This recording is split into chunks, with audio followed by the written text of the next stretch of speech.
Shiro, the man said as he examined with his eyes the home with a large hole in it, the unconscious children and Shinigami woman. What did you do? The worst scenario coming to his mind. Had no choice. Shiro stated with a shrug of his shoulders as he hefted the large weapon over his shoulders, a grin spreading across his face as he did so. A monster tried to kill Ichi and my sisters. I had to do something. He scratched the side of his head. The woman wasn't any help. The beach got clipped by the creature. Clipped? The man asked before quickly rushing over to her side and began to examine her as Shiro calmly did the same thing. She gonna be alright? He asked, his golden eyes seeming to pierce through the other man. Perhaps, the man said as his hand glowed green and began to heal her wounds on her back. He looked over towards the teen's body that laid next to his unconscious siblings. Let's get you back into your body though. He raised his hand up and pushed the teen back towards his body with his cane.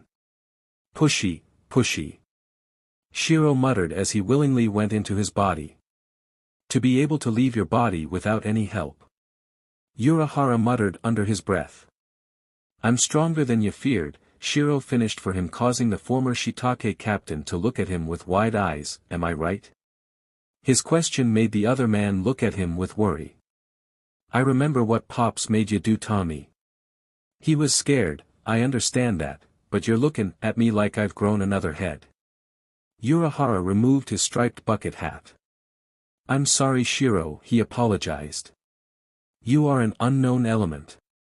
Because I used to be a hollow, he asked, surprising the other man once more. I know more than anyone thinks I know. He looked away from the other man. I'm not a monster anymore though. That is true. Urahara agreed as he picked up the fallen Shinigami woman and threw her over his shoulder. Take your siblings home. Tomorrow I want you to come by my shop. Don't know about that. Shiro traded as he picked up little Yuzu easily. He knew he'd have to come back for Ichigo though. Ichi and I have stuff to do. Like starting fights? Urahara inquired, causing the white-haired teen to tense up. You're a sly one, ain't ya? He asked only to see the other man had already left. TCH. He looked down at Ichigo. Guess we'll have to be on our toes around him, right Ichi? He grinned down at his unconscious twin. Ichigo awoke the next morning with a killer headache. Throwing his legs over the side of his bed, Ichigo slowly gained his equilibrium before standing up. He remembered everything that had happened the night before. The monster attacking his family because of his ability to see spirits. Shiro had been there. He remembered seeing his town's body fall to the side before seeing him in an outfit similar to that woman's, only white. Then he remembered nothing at all. Shiro knocked me out, but not completely. He thought as he stood from his bed and began dressing himself in his school uniform. He knows how to knock me out, he's done it before. So why did he? The answer came to him a moment later. He wanted me to know even if I wasn't fully aware, right? Indigo wasn't stupid, like a lot of people thought he was. He was actually close to the top of the class this year, he just dumbed down his answers to questions to keep his teachers and classmates from knowing the truth. Walking out into the hall, Ichigo heard the shower going. He also knew it was Shiro. Giving the door a knock, he heard his brother answer. Yeah. Is it safe? Ichigo asked with a smirk on his lips. One thing about Shiro was he wasn't shy to bare it all to the world, even if Ichigo was. There was a laugh. Sure, just finishing up. He answered, his voice sounding as if there was a tease somewhere in his answer. Ichigo carefully opened the door and began his morning routine of brushing his teeth and hair before washing his face. When he wiped his face with the towel he saw Shiro in the fogged-up mirror. The other boy had a towel around his waist. What? He asked his twin who was smirking at him. I'm thinking you should grow your hair out a bit, he said reaching up and playing with his brother's short-cropped spiked orange hair. Ichigo looked at his brother's eyes through the mirror. How was he to broach the subject of what happened the night before when Shiro was acting so nonchalantly? Spitting the toothpaste out of his mouth and rinsing it, Ichigo turned just as Shiro finished putting his briefs on. Placing a hand against Shiro's chest, he pushed him against the wall. Shirk began only to stop at the look of indecision upon his brother's face. Last night, Ichigo began. What the hell was all that? So, you do remember? Shiro stated as a smirk crossed his face. Pushing Ichigo's hand from his bare chest, Shirk grasped his school shirt. Sheet is what happened. He said the shirt over his head before taking his hand and pushing his hair back. I was hoping ta talk Taya before that all happened, but sheet. He looked away towards the bathroom door as he heard laughter coming from the downstairs. Yuzu was in trouble and that Bleach said it was your fault, but it wasn't. It was mine too. He looked back at Ichigo, who was looking at him like he didn't know his own brother. There's a lot yet talk about, okay? Ichigo have him a nod. Just know I wasn't keeping this stuff a secret because I wanted to, but because I had to. Had to? Ichigo wondered with furrowed eyebrows. Shiro. Breakfast is ready. Yuzu's voice came up the stairs just as the brothers began their descent. Yeah. Quit your hollerin'. Shiro said as he and Ichigo came down the steps. As the boys came to the bottom step, they were suddenly grabbed at. Shiro was tossed one way as Ichigo was suddenly put into a chokehold. Shiro slid across the floor with his socks before running full speed at their attacker, their father. Isshin was about to sidestep Shiro's rush when the white-haired boy jumped, hooked a leg around his neck and took Isshin down, who subsequently released Ichigo, who kicked their old man in the side. Dumbass, why do you attack us every morning? Ichigo yelled at his father before turning away, now annoyed. Shiro tackled at finally knocking the old man on his butt. You weren't ready fair that one, were you, goat face? He yelled with glee before getting back to his feet. Father. Yuzu yelled at him as she began to chastise him for attacking her brothers the first thing in the morning. Isshin had the decency to look ashamed as he was verbally attacked by his youngest child. Ah, Yuzu. He cried with came tears. Ichigo handed Shiro some toast from the plate on the table before the two made a quick exit. Yuzu's voice could be heard as they left the Kurosaki household. We'll talk about last night later. Ichigo told him as he spotted their friend up ahead of them. Of course. Shiro assured him. Neither boy realizing that soon both of the lives was about to change forever, as at that same moment Rukia Kachiki made her way to their school. A look of determination was upon her face as she was going to learn how those two boys had the power they did, one way or another. Shiro didn't like to brag, often, but he and Ichigo were some of the smartest kids in school. Ichigo usually ranked near 10th, but Shiro almost always was near the top of the class. So it was no surprise to some that Shiro was in an advanced class while Ichigo stayed in his normal classes. So when lunch came around that afternoon, it was Shiro who was said off. At the sight of Rukia standing next to his brother on top of the roof. What the hell are you doing here, Bleach? Shiro hissed as he pointed his finger at him.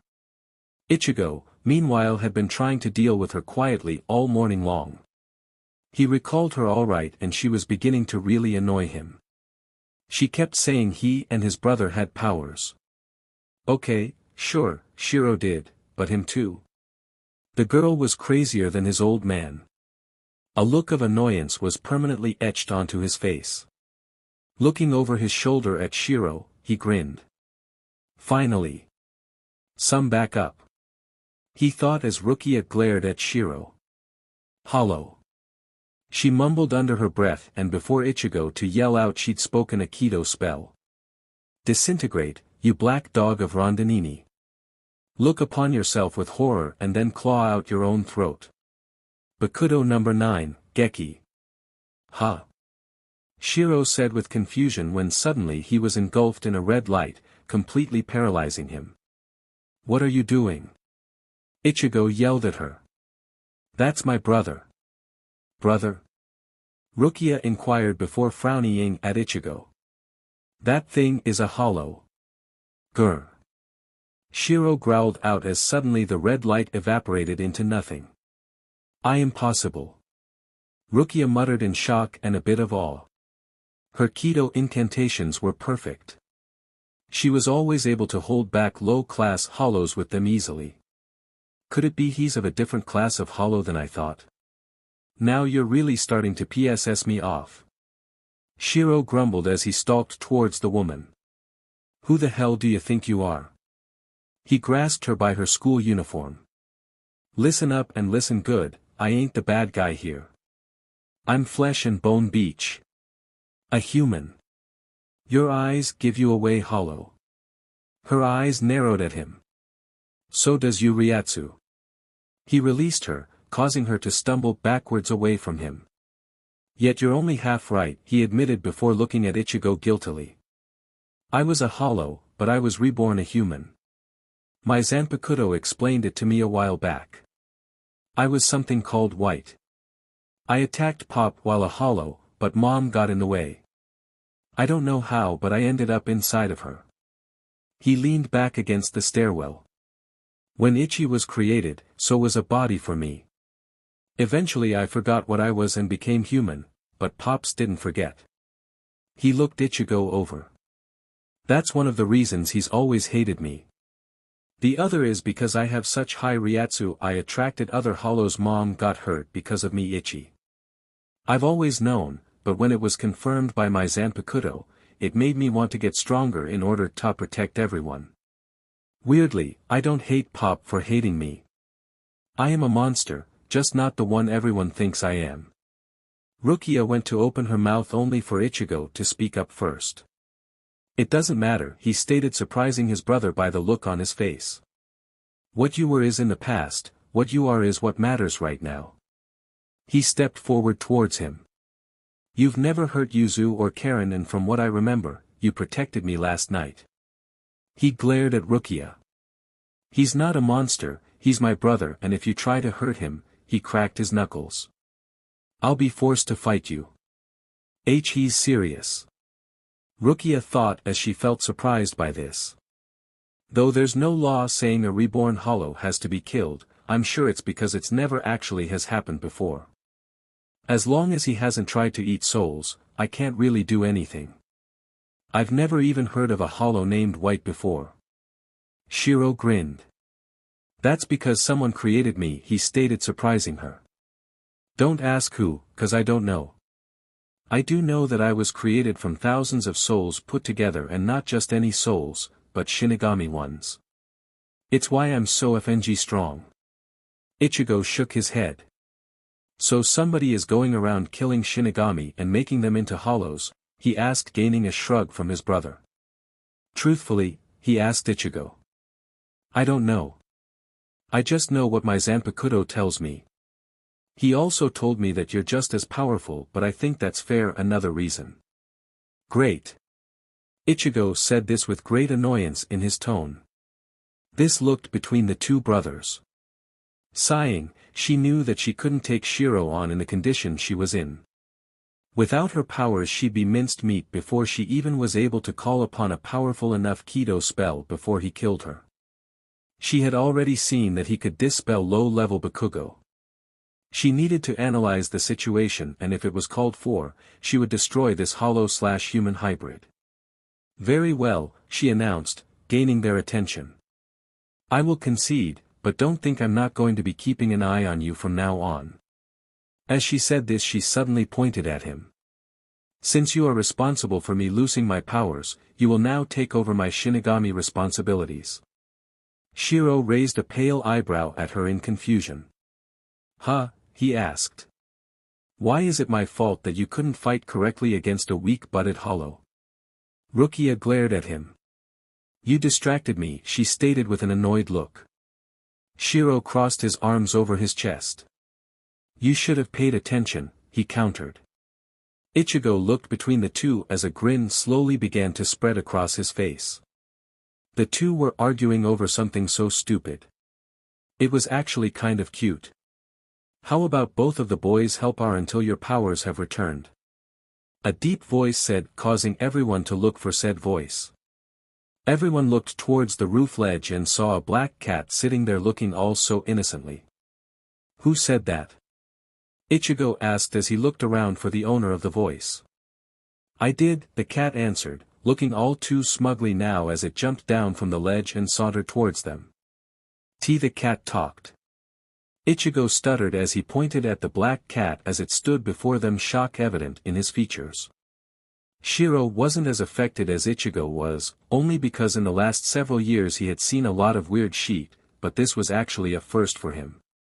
Bending down he eyed the cat suspiciously. You're with the weird guy, aren't you? The cat smirked at him. Perhaps, it answered as it tried to stay away from that subject. My name is Yoruchi, and as Urahara helps Ichigo gain his powers, I'll be testing your strength in order to determine how we should approach your training. She looked Rukia over, who was staring at her like she was a ghost. Is something wrong? No. Rukia answered quickly before looking away. Brother talked about a Yoruchi before, but she wasn't a cat. She eyed the feline over from the corner of her eye. Or was she? I must keep track of her and see exactly what she is planning. According to brother, she is a traitor worse than Urahara. I'll be joining you. Humph, the cat snorted softly. Suit yourself. Turning its gaze back at Ichigo, it narrowed its eyes at him. He doesn't feel like a human boy. Urahara was right in contacting me. These two will be targets if we don't act now. Find me at Urahara's shoten after school. Your training begins immediately. With those final words, the feline jumped into the air and vanished just as the lunch bell rang, signaling that lunch was over. Shiro scowled at Urahara as the older man talked to Ichigo about his latent Shinigami powers.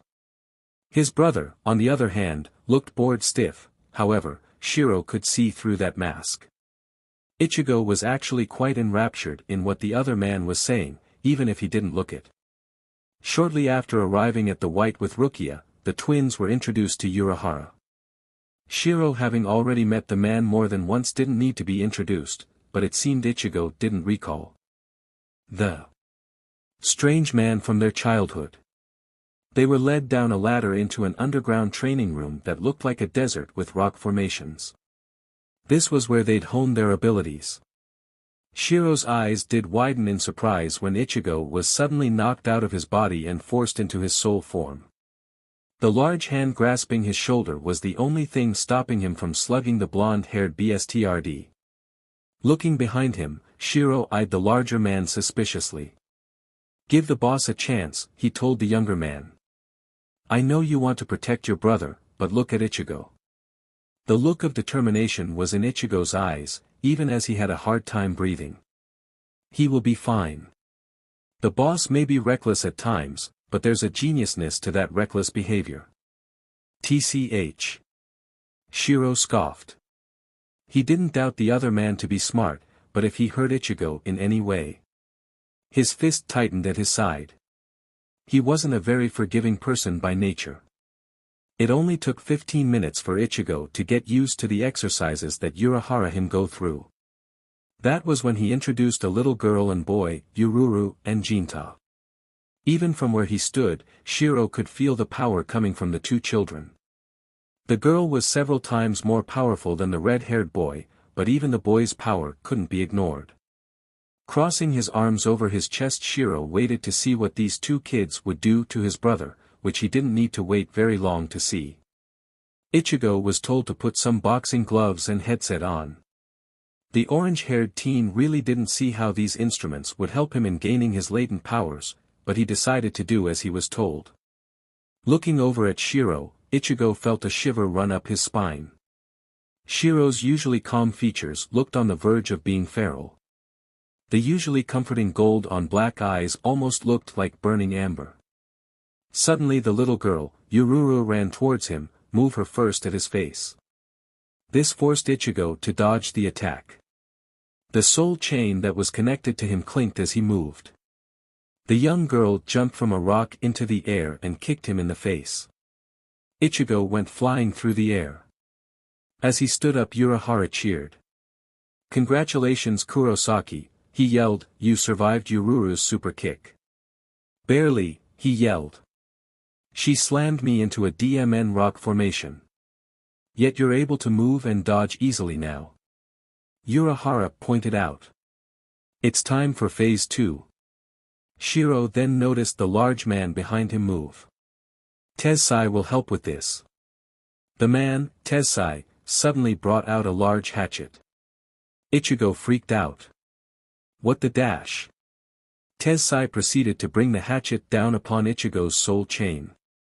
Both Rukia and Shiro yelled in sync. "What the hell?" they both screamed at the eccentric man. "Why did you just cut his soul chain?" Rukia yelled at Urahara. "You dash." Suddenly a fist went into Urahara's face. "Gah!" Urahara yelled, dropping his paper fan in the process as he covered his damaged nose to stop any damage done to it. Having dropped to a knee, Urahara looked up to see a very angry teen glaring at him. Shiro glowed a bright blue color as his Ryatsu raised with his anger. "I told you not to hurt Ichi," he growled. Sorry. Urahara apologized even as he used a bit of healing Kido so to stop his nose from bleeding. In his hand his staff shook slightly. "Oh," he thought with piqued interest. "Have you awakened?" "Let me explain," he began as he stood back up. In order to awaken his latent power, Ichigo must go through this process. He looked Shiro over. "Your power is already awakened." He then muttered quietly. "Though I'm still trying to figure out through what process that occurred." Returning his attention to Ichigo, who was now at the bottom of a pit Tensai had created. "Ichigo," he yelled down to the teen. "You now have 3 days to gain your Shinigami powers, otherwise I'm afraid you'll die when you become a hollow." A knot appeared on Shiro's forehead as his anger once again decided to make an appearance. "Can I please kill this BSTRD?" he asked his Zanpakuto, who chuckled as he leaned against one of the many buildings in Shiro's inner world. "You can try," the former hollow answered. "But it would be a waste of energy. That man is too powerful and you would not be able to stand against him." Shiro took a deep breath as he tried to calm himself. His Ryatsu was a different story though, as it was swirling around him like an angry storm cloud. Rukia suddenly hit Shiro over the head. "Stop throwing your Ryatsu around like an angry child," she yelled at him. "Ah, yes." Urahara spoke softly. "Now let's deal with you, Shiro.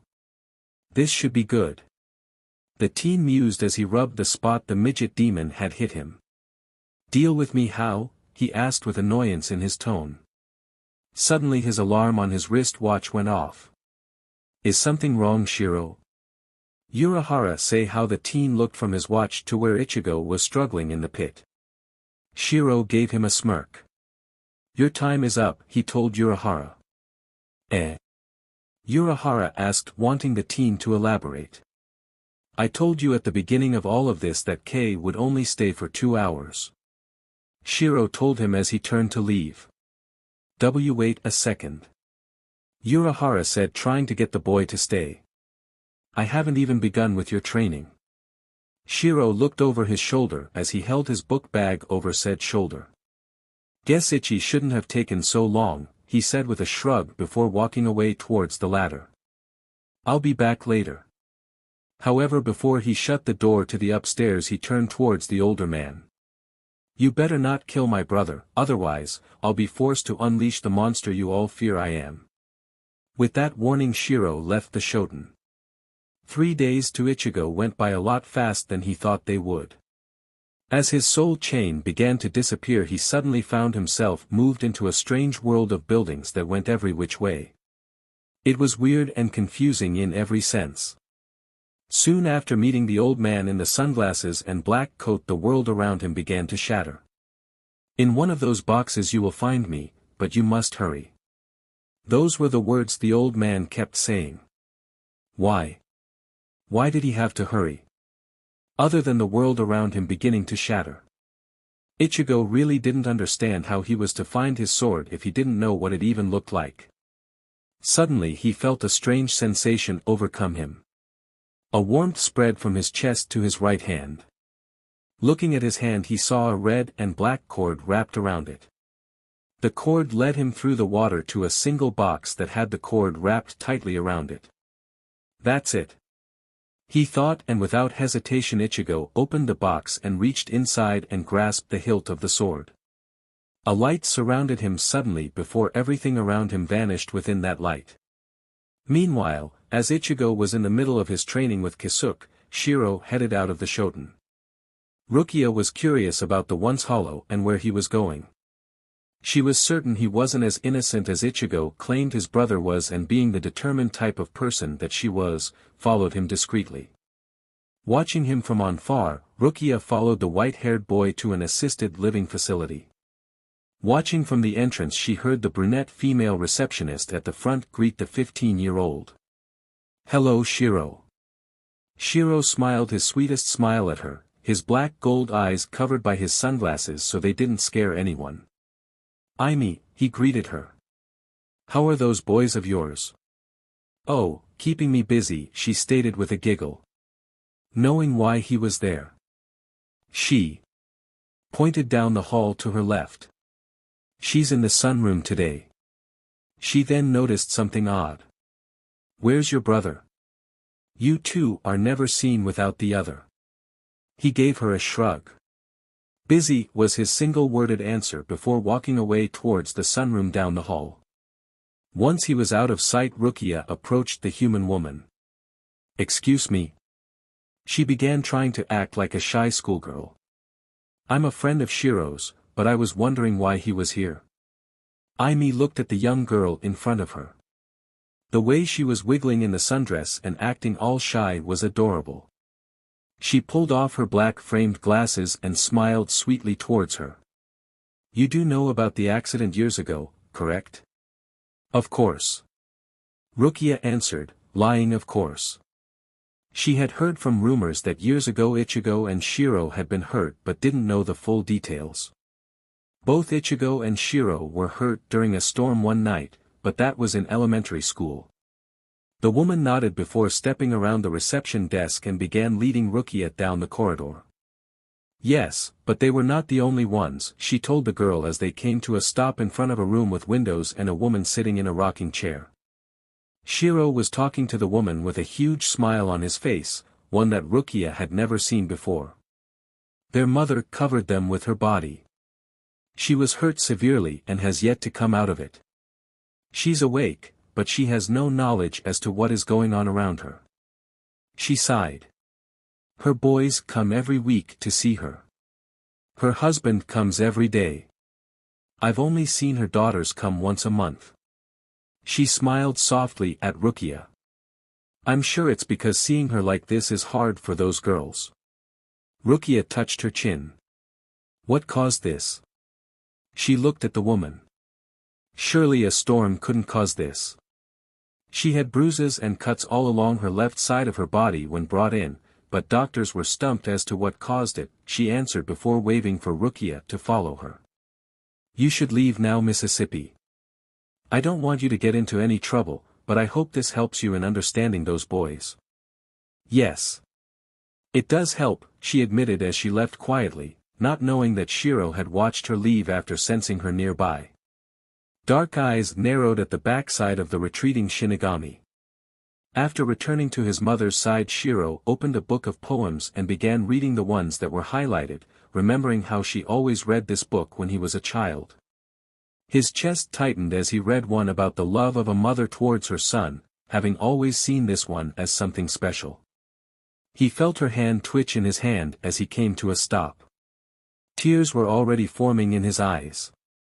He knew the doctor said that she wasn't really responding to him or any of them, that when she twitched like this that it was just her nerves responding to STMLTN from her therapy. Looking up into her eyes, Shiro could swear he saw recognition in them before it vanished.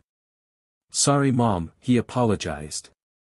If I or Ichi weren't like what we are, you never would have been hurt that night. He kissed the back of her hand before returning to the poems. Walking into their home later that night, Shiro could hear the laughter of his sisters and followed it into the kitchen where Yuzu was standing over the stove. Looking down at the pan he saw that it was a stir-fry. A new recipe, he inquired before snagging a bite of meat. Shiro! Yuzu yelled out indignantly. Where's Ichi? Karen asked as she looked up from her homework. At a friend's place tonight, he answered. And you're not staying with him? Yuzu asked with shock in her voice. Shiro knew they were teasing him. Looking away from them as his cheeks went pink with embarrassment he answered. No, he mumbled. Both girls grinned evilly before launching their arms around him. That means we get you to ourselves. Yuzu yelled happily. Plus side, Dad is out of town too. Karen stated with a grin. Shiro looked from arm to arm before mumbling, joy, sarcastically. Both girls began giggling as they dragged him towards the couch where they handed him the remote. Shiro was one of the few people in their household that knew the combination to get parental locks off of the TV, which meant that it was horror movie night. The first night without Ichigo around wasn't too bad. Shiro had the girls to entertain himself with. Scary movies mixed with a brother who knew how to scare them, led to the girls sleeping in his and Ichigo's room. Waking up the next morning with a foot in his face and a hand over his eyes, wasn't all too pleasant. The next evening wasn't too bad either. He made sure the two ate, did their homework and bathed, before sending them to their room. Once again Isshin's was Mia. Though this didn't bother Shiro, he was curious about why their father suddenly disappeared. Out of town for a convention that nobody had known about, just felt fishy. The morning of the third day was a Sunday morning. His nose twitched at the smell of food being cooked. Walking downstairs, Shiro expected to see Yuzu in the kitchen, but instead it was Isshin's cooking eggs, bacon and toast. The two empty plates meant that the girls had already eaten and were off with their day. Isshin's looked up to see Shiro looking unsure. Sit, he told his son by nodding towards the table. Things were always tense between the two and without Ichigo to act as a buffer, Shiro was left feeling uncertain. Sitting and deciding not to start a fight, Shiro waited for his breakfast. Once the food was placed in front of him, the teen began to eat as if he was a starved person. A chuckle caused him to raise an eyebrow at his father. If I didn't know any better if think you had starved yourself over the last few days. Isshin stated as he ate his own breakfast. Where is Ichigo? The serious tone made Shiro flinch. A friend's place, he answered softly before taking a drink from his cup. You didn't stay with him? Isshin inquired, seeking to probe the teen for answers. I don't need to always be with Ichi, his speech being impaired by the mournful of food causing Isshin's to frown. He'll be home tonight, he said as he cleared his mouth and throat. Isshin studied Shiro for a moment, realizing how grown the boy had become. Yes, he still blamed Shiro for Masaki's condition, but he was truly trying to see the boy as something other than having once been a hollow. After a few moments of silence he gave a nod. All right. After the awkward breakfast Shiro left the house and headed back to the Shoten. Upon stepping out into the training room where the group were waiting, Shiro suddenly had a wide grin as he felt the rise of a great power coming from within the hole when suddenly a bright light, along with a huge amount of energy exploded in the area. When Ichigo stood unharmed wearing Shinigami clothes, Shiro turned towards the shopkeeper. Well, darn. He stated with sarcasm. And here I was looking forward to killing ya. Walking over towards Ichigo, Shiro began inspecting his brother's new look. Urahara scratched the back of his neck.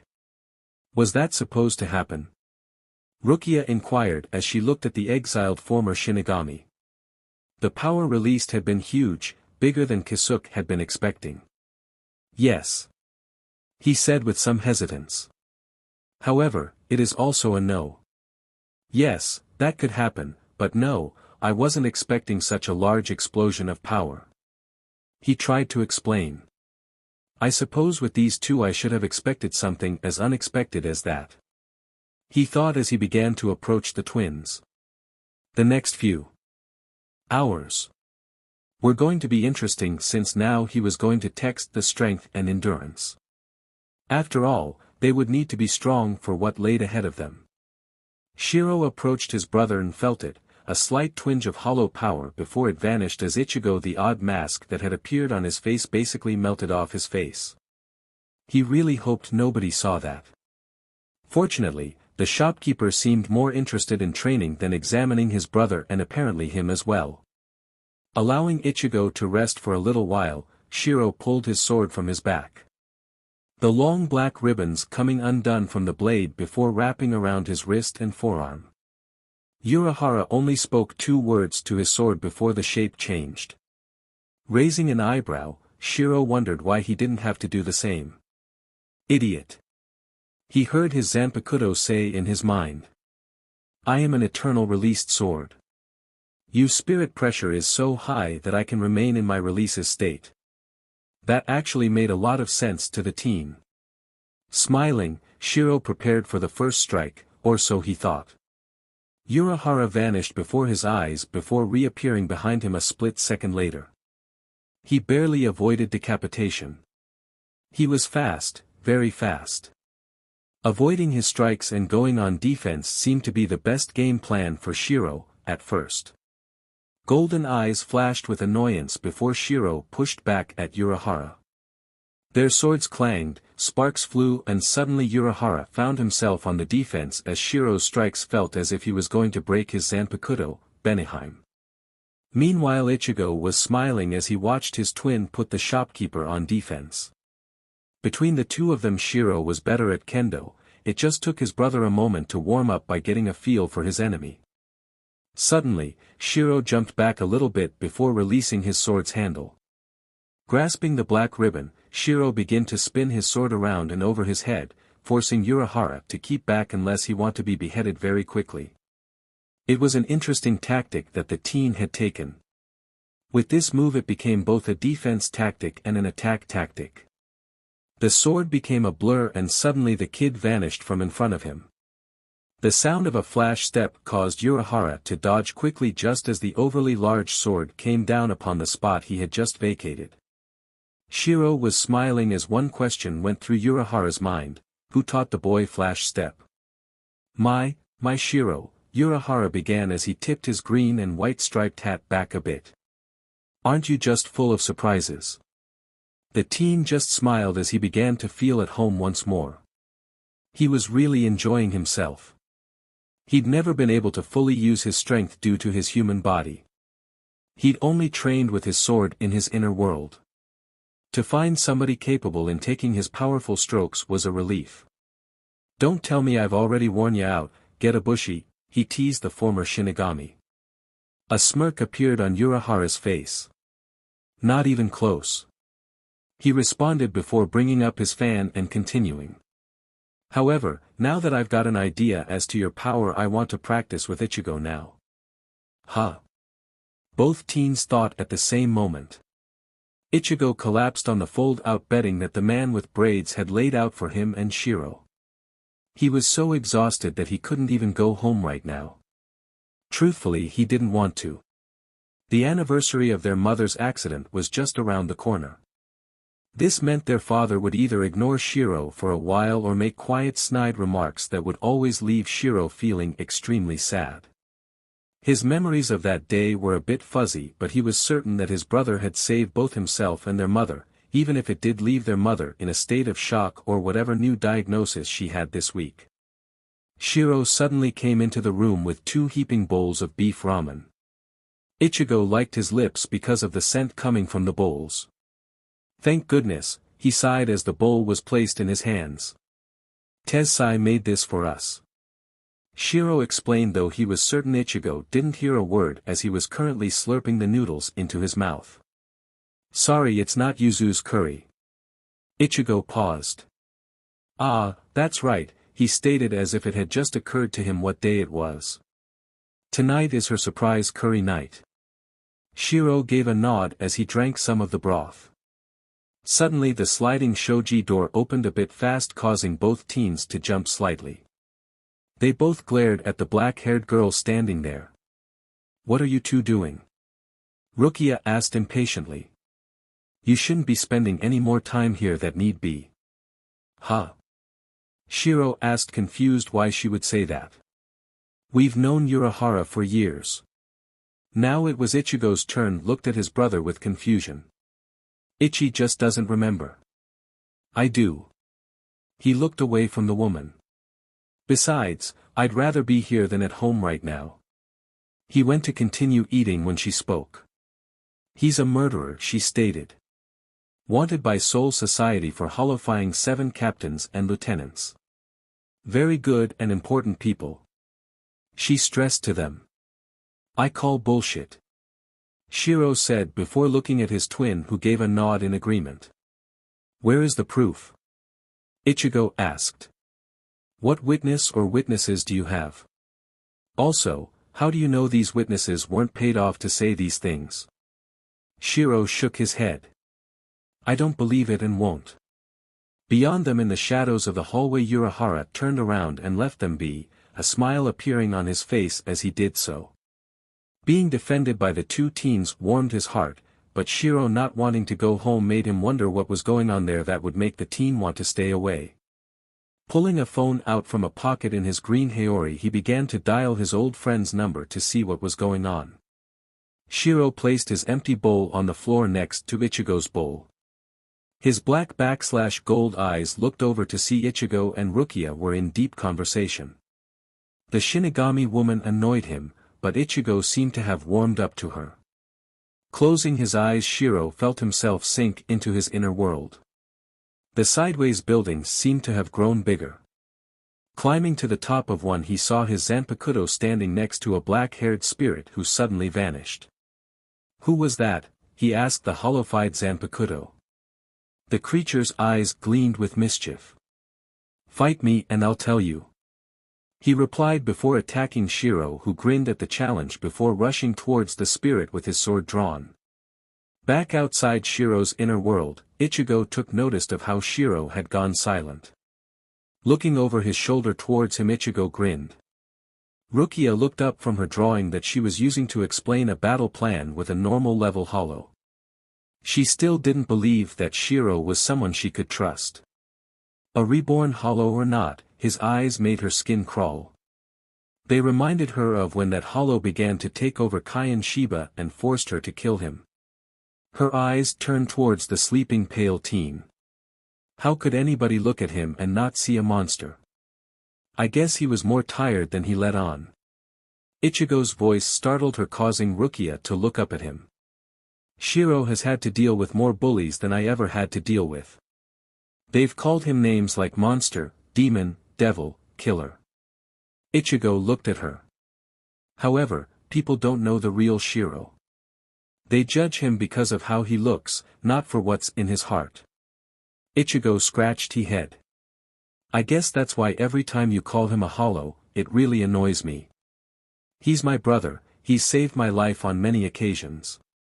I understand, Ichigo. Rukia told him. Now. Let's do a review.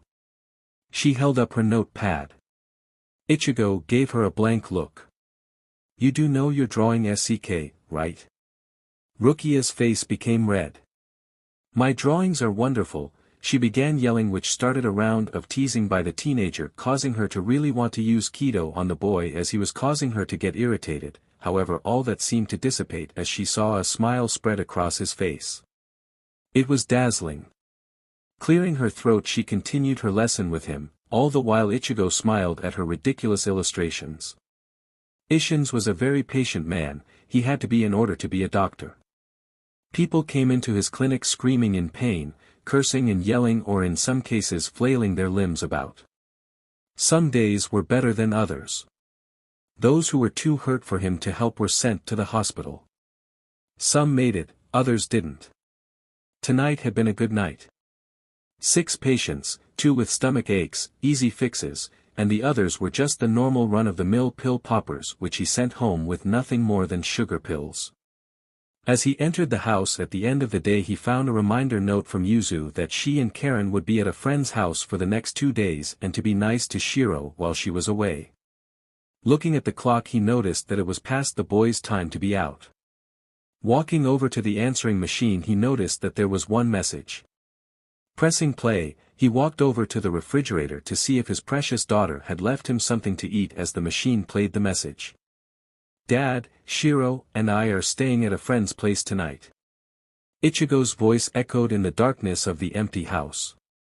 So don't worry. We'll be home when the girls return. Night. Shaking his head, Isshin decided he wasn't hungry after all. He knew he probably had messed things up with Shiro. The boy didn't like being in the same room as him. He had never laid a hand on Shiro, but after Masaki's accident with the unknown hollow, Isshin had distanced himself, somewhat, from Shiro. Sure, he still fought with him and Ichigo, but he had never held the boy or told him he loved him after what happened to Masaki. Looking out the window of his bedroom, the moon hung low in the sky, its light shining upon him. Never before had Isshin felt as lonely as he did at that moment. Laying down upon his bed, Isshin willed his mind to shut off for the night so he could go to sleep. Unbeknownst to Isshin, a humanoid being with a hollow mask watched the Kurosaki house from high above. The hollow humanoid's mask covered the top of its head and down the front of its face. Suddenly behind it 7 other entities appeared, also wearing hollow masks. Under his mask, the first smiled slightly. Urahara has been keeping secrets from us. The blonde-haired female looked at him, wanting an explanation. There's a hollow living in that house, he stated. A visored hollow. The group then vanished from sight. Yoriuchi lounged on the floor next to Kisuke in her human form, plucking grapes out of a bowl into her mouth. She was only wearing his green haori, mostly because he had insisted. She loved picking on him, and any man, by appearing naked once she was out of her animal form. She really couldn't wait to do it to the twins. So, when does Shinji and the others get back into town? She asked offhandedly. She smirked when she saw his right eyebrow twitch slightly. Ever since he had saved their group of friends whenever the group came back into town for one reason or another, Kisuke usually found a way to mysteriously disappear. She knew it was because he blamed himself for their condition, which a few of them blamed him for as well, Hiyori mostly. He laughed nervously before tipping his stripped bucket hat back a bit. What makes you think they're? She got right up in his face, slipping into his lap at the same time. Since when could you ever lie to me? She gave him a look that dared him to continue that line of thought. He sighed with exasperation before removing his hat completely. Yoruchi was his best friend for a reason, she could see past his bullshit and see the real deal. Tomorrow, he answered. I spoke to Shinji tonight. He assured that there would be no surprises this time. He then gently pushed her off his lap, she was making him feel a bit uncomfortable. Yoruchi chuckled as she left her seat on his lap to sit on the floor once more. Of course that means you'll receive one Hiyori's flying kicks, she said to him with a smirk at that thought. Changing the subject a bit she continued. Does this mean Tensai finished their new hideout in the old abandoned factory storage district? It's bigger than the last one. Equipped with 2 healing pools and a new sleeping area for them, he said with some enthusiasm. Like that matters. Yoruchi mumbled, knowing that most of them were more than likely sleeping with one another for comfort or companionship. Just then they heard a noise outside the door in the candy shop. Standing and quickly rushing to the door and opening it up, they saw the lights were on, Ichigo with Yururu's baseball bat in hand and Shinji on the ground rubbing the crown of his head. Urahara recognized Hiyori as she came in next. What the F, Shinji? She slammed her foot into his face. That's not what Kensei meant by not making a big entrance. Standing quickly, the man identified as Shinji glared at her. Ichigo looked towards Kisuke. You know these guys get a bushy. This got a look from both the angry-looking girl and the Shinji guy. Kisuke was quickly coming to like / hate that nickname that the boys called him. Yes, unfortunately. He waved Ichigo away from Shinji. What happened to coming tomorrow? He inquired from Shinji, who was looking Ichigo over with a frown, as he rubbed the top of his head. Surprise? Shinji answered with a shrug of his shoulders. By now the others were starting to come inside as well, making the small shop seem even tinier. Having heard the commotion, Shiro had awakened and went out to investigate. Upon seeing the 8 new people in the shop area, Shiro walked up behind Ichigo and spoke just as the hollow in him stirred with curiosity. "What's going on, Ichi?" His voice and presence caught everyone's attention instantly. Utter chaos occurred as everyone began yelling all at once, everyone except for Shinji. Hiyori's loud voice boomed over everyone else's.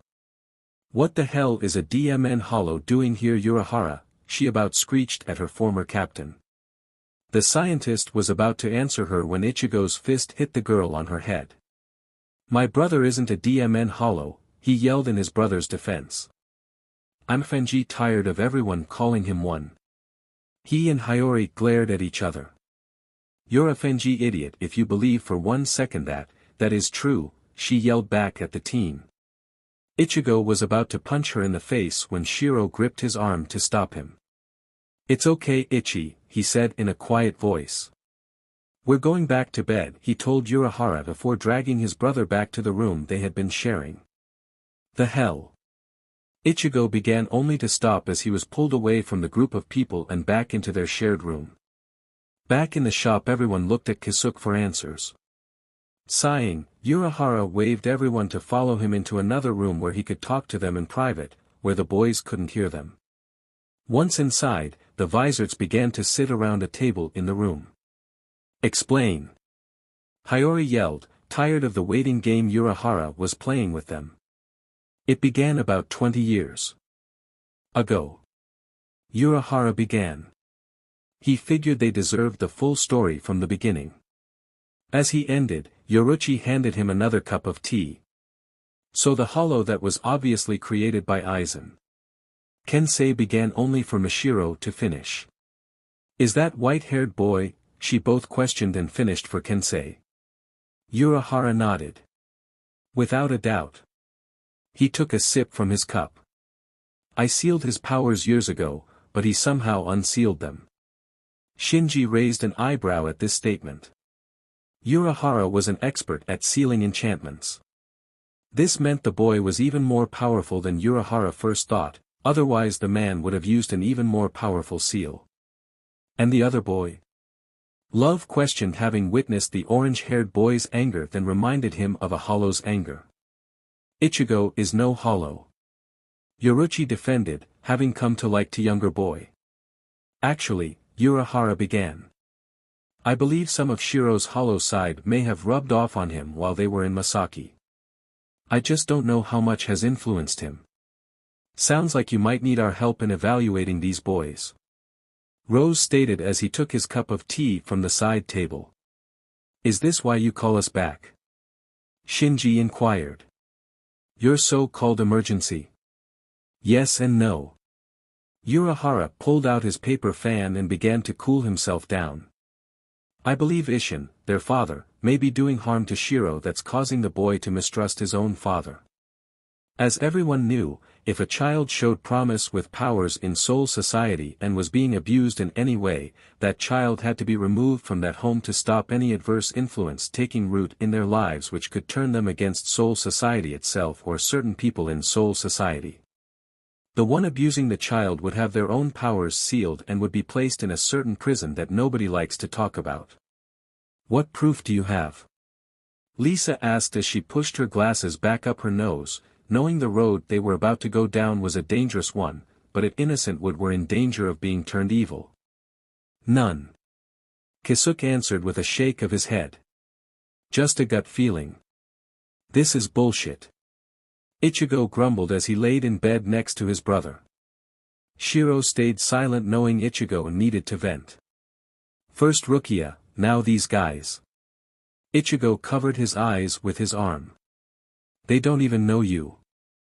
Shiro grasped Ichigo's free hand that was turning into a fist. Ichigo looked over at his brother. Gold/black eyes stared into brown/gold speckled eyes. "I'm glad I have you in my corner, Ichi, but you need to calm down." Ichigo snorted. "Maybe I want to be mad," he countered as he looked away from his twin.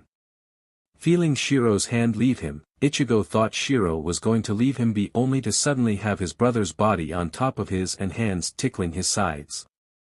The ensuing tickle fight led to laughter between the two boys. Ichigo scratched the back of his neck as he and Shiro walked towards the school the next morning. Urahara had been nice enough to wake them up for school. Breakfast had been good, but nothing held a candle to Yuzu's cooking. Walking into homeroom, the twins saw Chizuru holding her nose but smiling like a pervert as Tatsuki protected Orihime. Shiro was about to say hello when he heard a thump behind himself, along with a groan. Turning, he saw that Ichigo had his foot in Kigo's face. Exasperating, Shiro shook his head. So it was a normal morning, or it would have been until Shiro saw the tall lanky blonde from the night before enter the room with the teacher. Shinji made the kids in the room laugh at his stupid joke about his name, all the while he was taking in the environment he was placing himself in. Both of the twin boys were giving him identical glares, though he had to say Shiro's was a bit scarier as it reminded him too much of an angry hollow. Coincidentally, he was placed in the desk between the two boys. Trying to be amicable towards them, he told them he was hoping to be their friend. He received identical answers, he was simply ignored. His own hollow was feeling annoyed by these two, something Shinji shared with it. He found that school was very boring. Lunch led him to follow the two boys whose friends invited him to eat with them. He met a big guy that looked more like a grown adult named Sato, though the boys called him Chad. Next was the beauty from early that morning, Orihime Inoue. She had a cheery disposition and was a bit of an airhead. He found that not only was the brunette girl, Tatsuki, protective of the girl, but so was Shiro. Shiro's protective side was proven later that afternoon when two guys from another school cornered the two girls. Tatsuki was about to fight one when Shiro and Ichigo came into sight.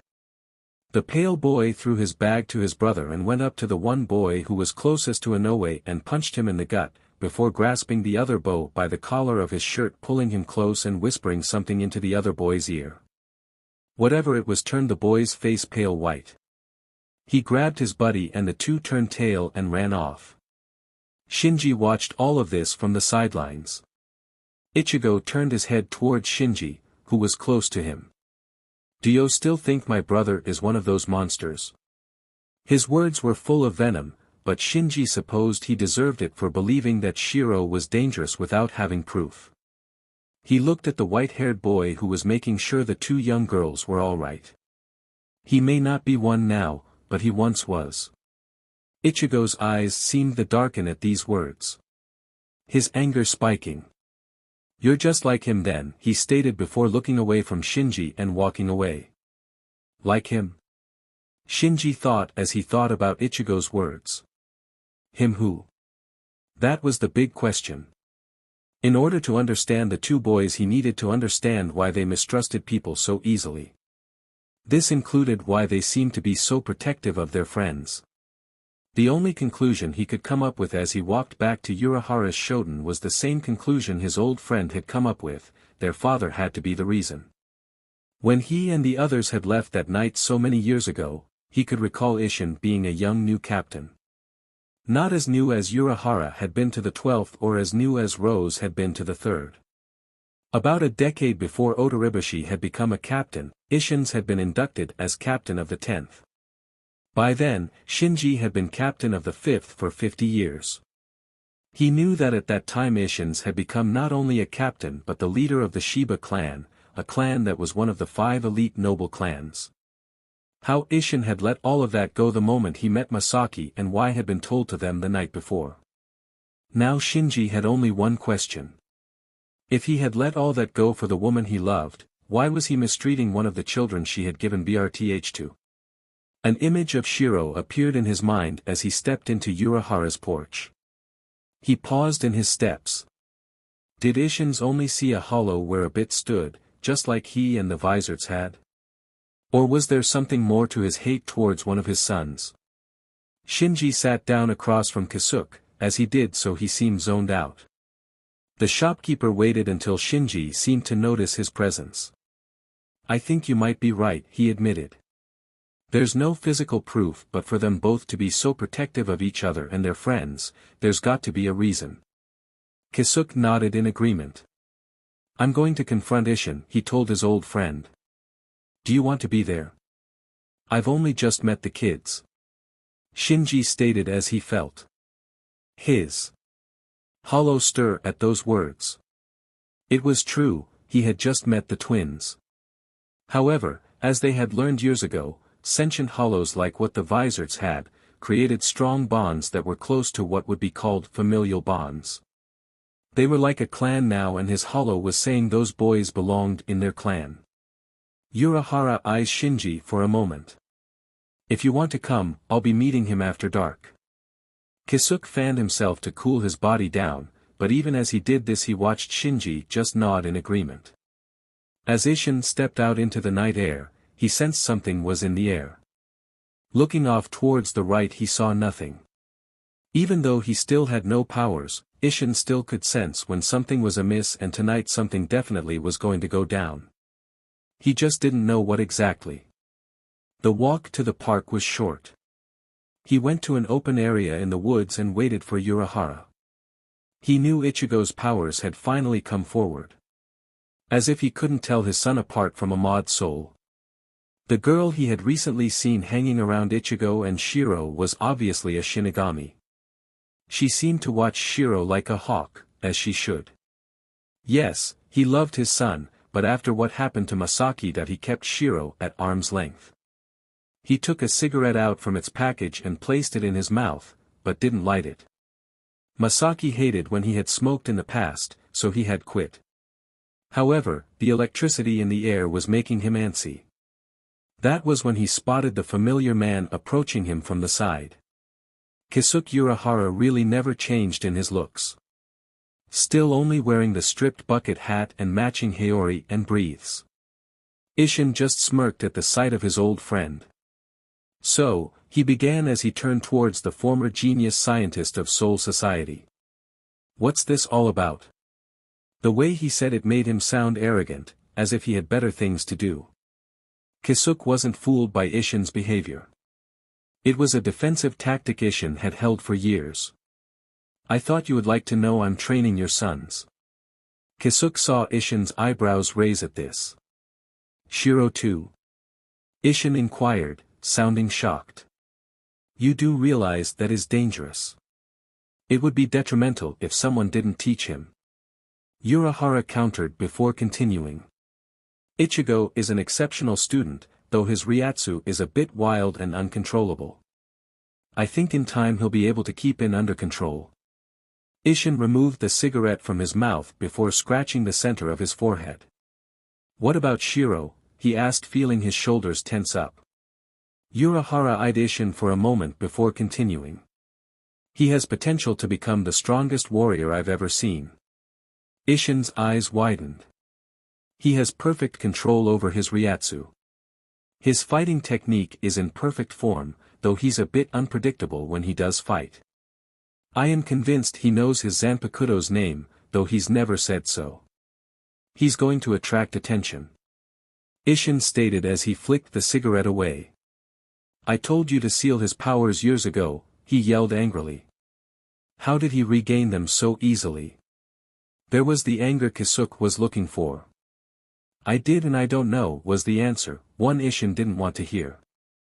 If he gets too powerful, that hollow will kill everyone. Isshin shouted. There it was. Isshin truly did see his son as a hollow. Urahara however shook his head. I remember that hollow that attacked Masaki, Shiro is not him. Bullshit. Isshin spat out angrily.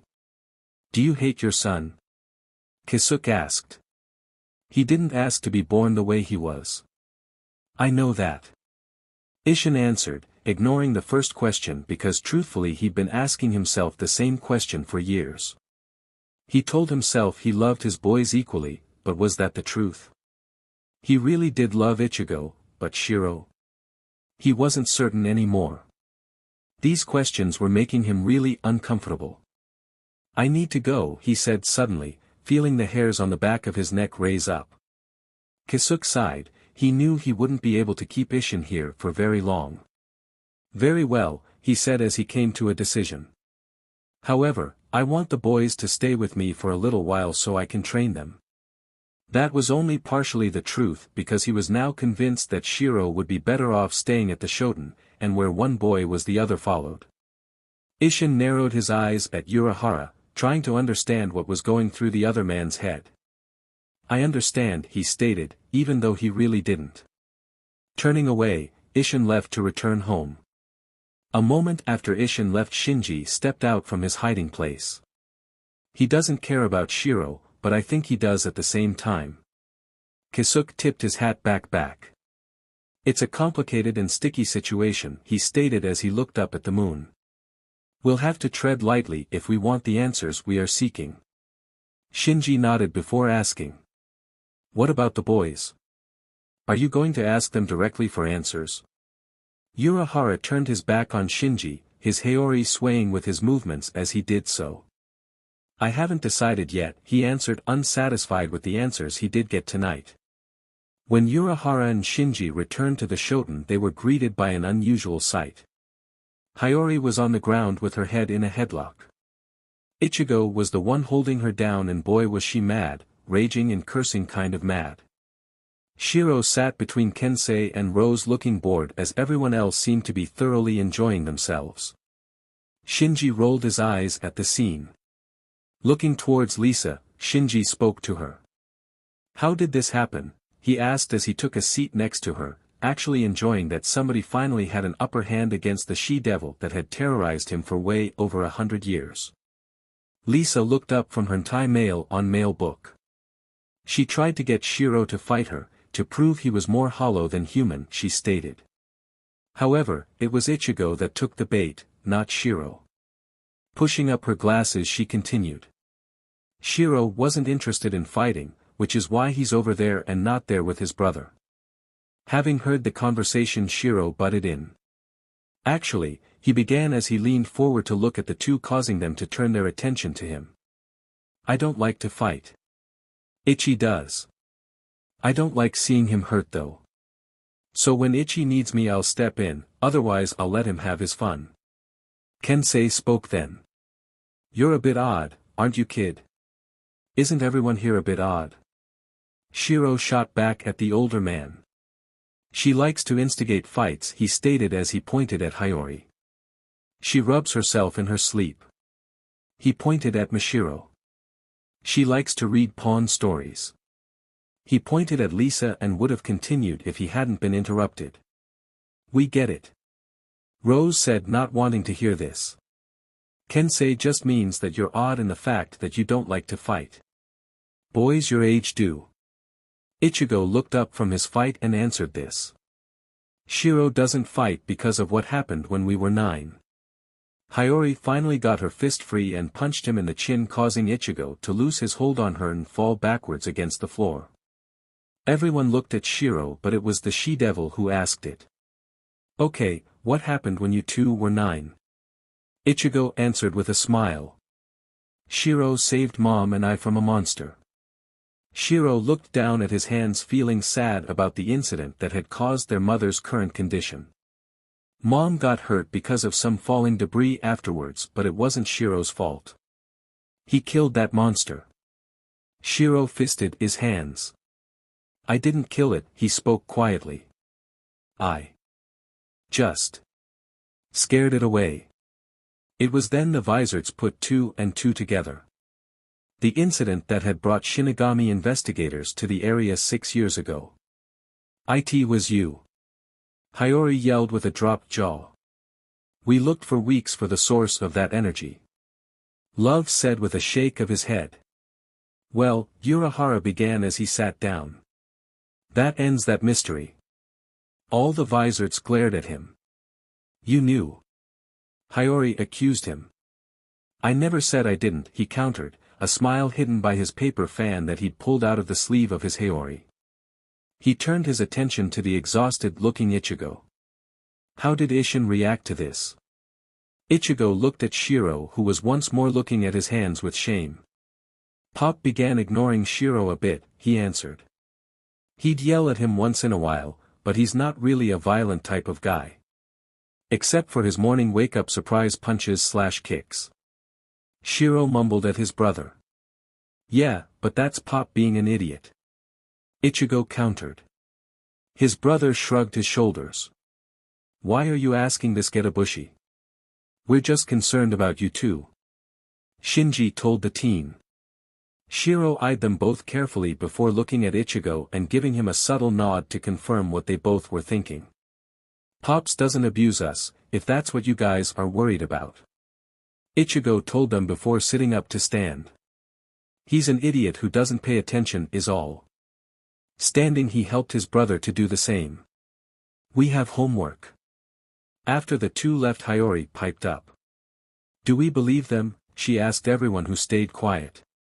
Shinji spoke first. We train them, watch over them and keep them out of trouble. What about the Shinigami girl? Mashiro inquired, curious as to what they were going to do about her. Let me worry about her. Urahara said. I believe Miss Kuchiki won't be staying much longer anyhow. A couple of weeks had passed since Ichigo and Shiro had begun to train with Urahara and the Vizards. Shiro had yet to release his sword into Shirkai. Ichigo on the other hand had discovered his sword's name, Zangetsu. Releasing his sword had led to a new discovery, Ichigo was a duelist. His sword split into two swords. Zangetsu had explained that it was because Ichigo had two separate powers that made him who he was. Shinigami from his father and Quincy from his mother. This wasn't something Ichigo shared with Urahara though, only Shiro, who wasn't surprised to learn of this. His answer was simple to learning about this. Remember Ichi, he began as he laid on his back on the borrowed futon from Urahara. As they keep saying, I used to be a hollow. Who do you think defeated me in that life? It was Mom. He waited to hear the million questions that would soon come. How do you know that? Ichigo inquired. It was a good question. My Zanpakuto, he answered softly, not really wanting to reveal too much about his Zanpakuto just yet. What is your Zanpakuto like? Ichigo asked curiously. This was the first time his brother had spoken about the unknown sword. He's like me. Shiro answered with a grin before looking at his brother, a mischievous gleam was seen in his dark eyes. Unpredictable. That had been the last time they spoke about his sword. The next day they had saved Orihime from her dead brother's spirit. A couple days later Chad had gotten into trouble leading both boys to come to his aid. More and more hollow attacks seemed to be coming to their town and it just didn't make sense to either boy, especially Shiro who had been able to see and sense these creatures for years. Then the Quincy boy showed up. Yuryu Ishida was a condescending teenager who thought he knew everything, however, upon actually meeting Ichigo, the teen felt a need to be rid of the Shinigami so strongly that he would use anything to be rid of him, including Quincy bait. However, the game soon had turned dangerous. Too many hollows were taking the bait. Yuryu couldn't understand why, not until he met Shiro. Sheet.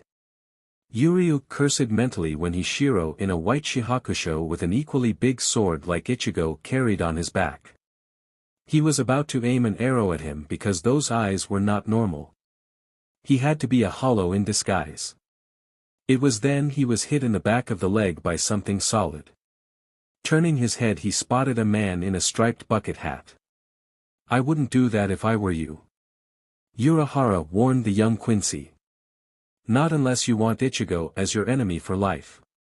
Confused, he asked, why, it's just a hollow. Urahara peered at the boy from under the brim of his hat. Well, Ichigo has a bad habit of fighting people who attack his twin. Twin. Yuryu wondered before recalling exactly that. Ah. Yes, he'd seen a boy who looked like Ichigo at school with pure white hair like what the hollow sported, but he'd never actually seen the other boy's face or eyes, just from behind. Then there was the fact the other boy always wore sunglasses at school, supposedly for medical reasons. That was when it happened, a Minos Grande had showed up. The creature was bigger than any hollow before it, and it was solely focused on the two Kurosaki siblings. It wasn't even interested in anything else. All throughout this attack, Chad and Orihime both had been trying to keep people safe, only to discover they had unique abilities unlike anyone else. The Vizards had sensed the attack and had gone to assist in defeating the hollows. Yoruichi had been the one to find the two friends of Ichigo and Shiro fighting lower-class hollows. She helped the two teens. Karen had almost been hurt badly and Yuzu was knocked unconscious by a hollow, only for Isshin to use a low-powered Kido attack to protect his youngest daughter, something he thought was impossible for him to do because of his and Masaki's souls being tied to one another. "Ready, Ichi?" Shiro asked his brother, feeling a swell of power rise inside of himself. His hollowified Zanpakuto was hankering for a fight. The orange-haired teen grinned cockily. "Bring it on," he yelled above the noise that the Minos Grande was making. He readied his sword, and as the creature went screech at them, both teens suddenly disappeared in a blur of motion. Ichigo released a strike so powerful the creature swayed in the crack that was created by it. The hollow seemed to rethink coming into this world by backing up and away from the boy. Suddenly Shiro appeared beside the creature's head and released a blast of energy from his sword that was so powerful that when the light faded from it the head of the Minos was gone. Everyone present was staring at the white-haired teen in awe. The power Ichigo usually released was the color blue mingled with black, however the power released by Shiro had been red and black, two colors that were usually related to a being of great power. It reinforced the notion that Shiro was more powerful than what anyone knew of. Soon after the Minos' death, the other less powerful hollows began to flee back to their world of eternal night and sands. Urahara looked at Shiro and Ichigo and was quite curious as to what these two boys would bring. However, another thought entered his mind. Would they be strong enough to bring Aizen down? Tipping his hat down, Urahara hid his face, ashamed of the thought of sending these boys after that monster. No, he could never do that to them. He had to think of something else. Meanwhile he would train them until he could think of something that would inevitably bring down the traitor. Ichigo watched Shiro read his and Shiro's reports to their mother before going on to tell her about the training they'd been doing with Urahara. They both had argued about telling her about this, but Shiro had been adamant about telling her, saying it was their duty to tell her everything that was going on with them. They were the ones responsible for her being this way, Shiro mostly taking the blame upon himself. It was just as Shiro finished talking about the Minos when they both sensed something. Turning their heads simultaneously they saw Isshin standing in the doorway to their mother's room. Shiro instantly went silent. "Pop, what are you doing here?" Ichigo inquired, a bit surprised to see his father there when they were. Isshin stepped inside the room before closing the door. "I wanted to talk to you boys," he stated as he sat in the chair on the opposite side of Masaki from Shiro. Shiro released his mother's hand as he leaned back in the chair. "So, what is it?" Ichigo asked as he stepped behind his brother. "I wanted to tell you boys that I'm so proud of what you've been doing," Isshin said. "You've taken it upon yourselves to protect us from things I no longer can see." He looked at both with a serious look. "I know I haven't been the best father to either of you, especially you Shiro, since your mother's accident, but I want you both to know I am proud of you." Isshin sighed. "Neither of you are ready for what will happen because of your last fight. A little warning might have been nice a few years ago." Ichigo grumbled. "Then we may have been ready for all of this." Masaki wanted to say something. He took her hand in his much large one. "We fought about it that day, but after she was hurt." He shook his head. "I lost focus. I'm sorry." Shiro liked his lips. "You shouldn't worry," he said just as Isshin's eyes met his dark ones. "We've got each other's backs in this." Isshin worries that the white-haired boy had no idea how bad his hollow nature really could be. Staying silent, Isshin ran his thumb over the back of Masaki's hand. He was about to say something when he saw both boys suddenly stiffen. "Go," he told them, knowing exactly what was about to happen. Ichigo was the first to run out the door with Shiro quickly following him. As they rounded the corner, Shiro saw Ichigo pop something into his mouth before taking spirit form. "What the hell dash," he began to say as he saw Ichigo's body still standing. "Ichigo," his father's body spoke. "Kon, protect mom and pop." Ichigo ordered his body, which turned back the way they came. Shiro felt his eyebrows start to twitch in annoyance. "Ichi?" he questioned. "I'll explain later," Ichigo assured him. After hiding his own body in a supply closet, Shiro and Ichigo went outside where they felt the presence of a strong hollow. Going through the gardens of the rehabilitation hospital, they both froze at the sight of the all-too-familiar hollow before them. Shiro's eyes seemed to glow with anger. "I told you, Ichi," he began as his sword glowed slightly. "I didn't kill the bastard." Before them was a hollow resembling a giant hamster with red bird-like hands, feet and a red tentacle limb that hung from his forehead, similar to the lure of an anglerfish. The monster was the same hollow that had attacked them when they were children. The one that Shiro had defended them against. The very monster that had put their mother in the state she was in today. He was none other than the elusive Grand Fisher.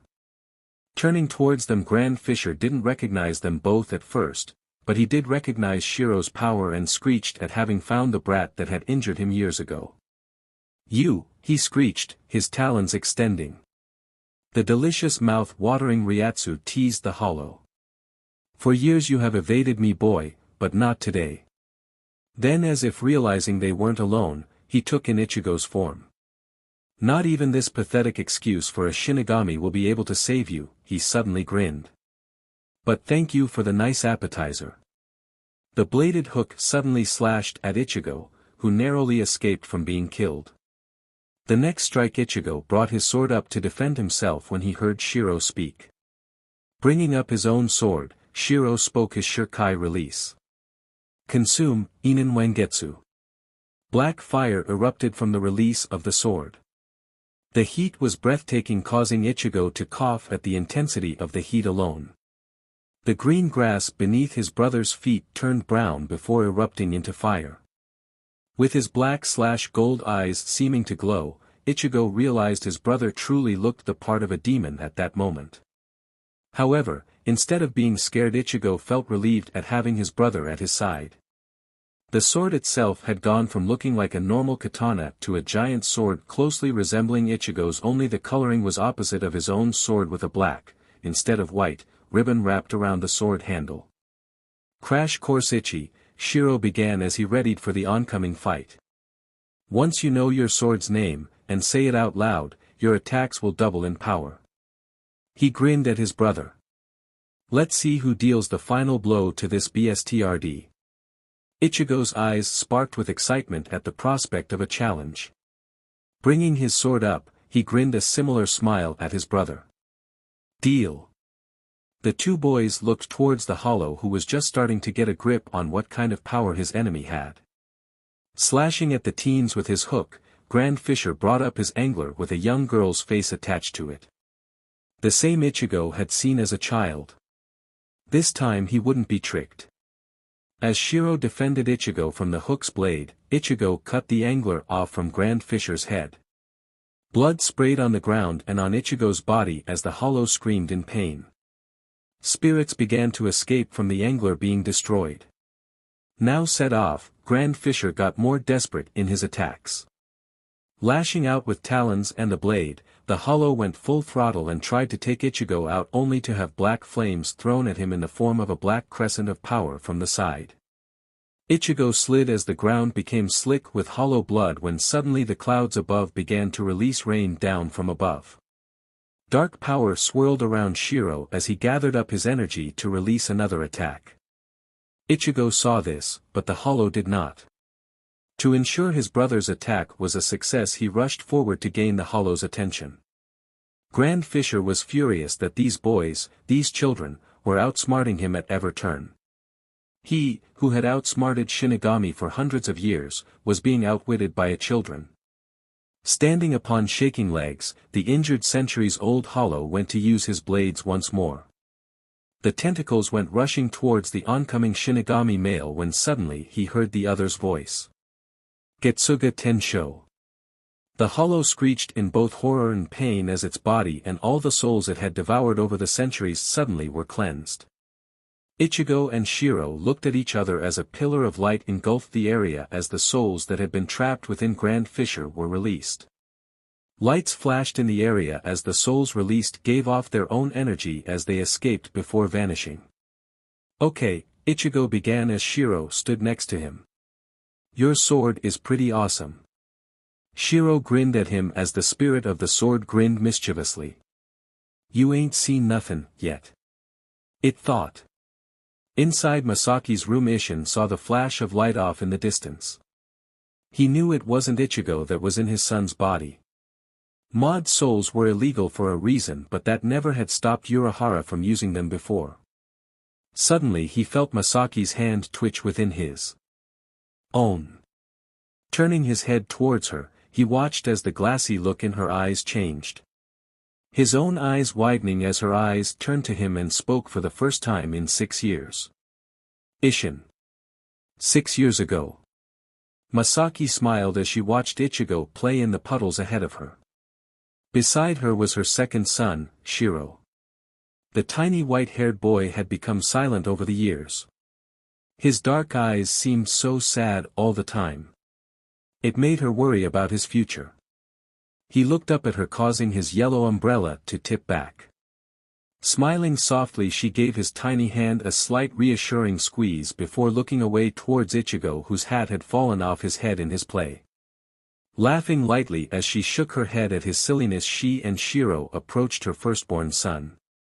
Ichigo, you're getting all wet, she yelled at the sunset-haired boy who was getting soaked by the rain. Placing her umbrella down she went to fix her son's hat so that it didn't fall off of his head again.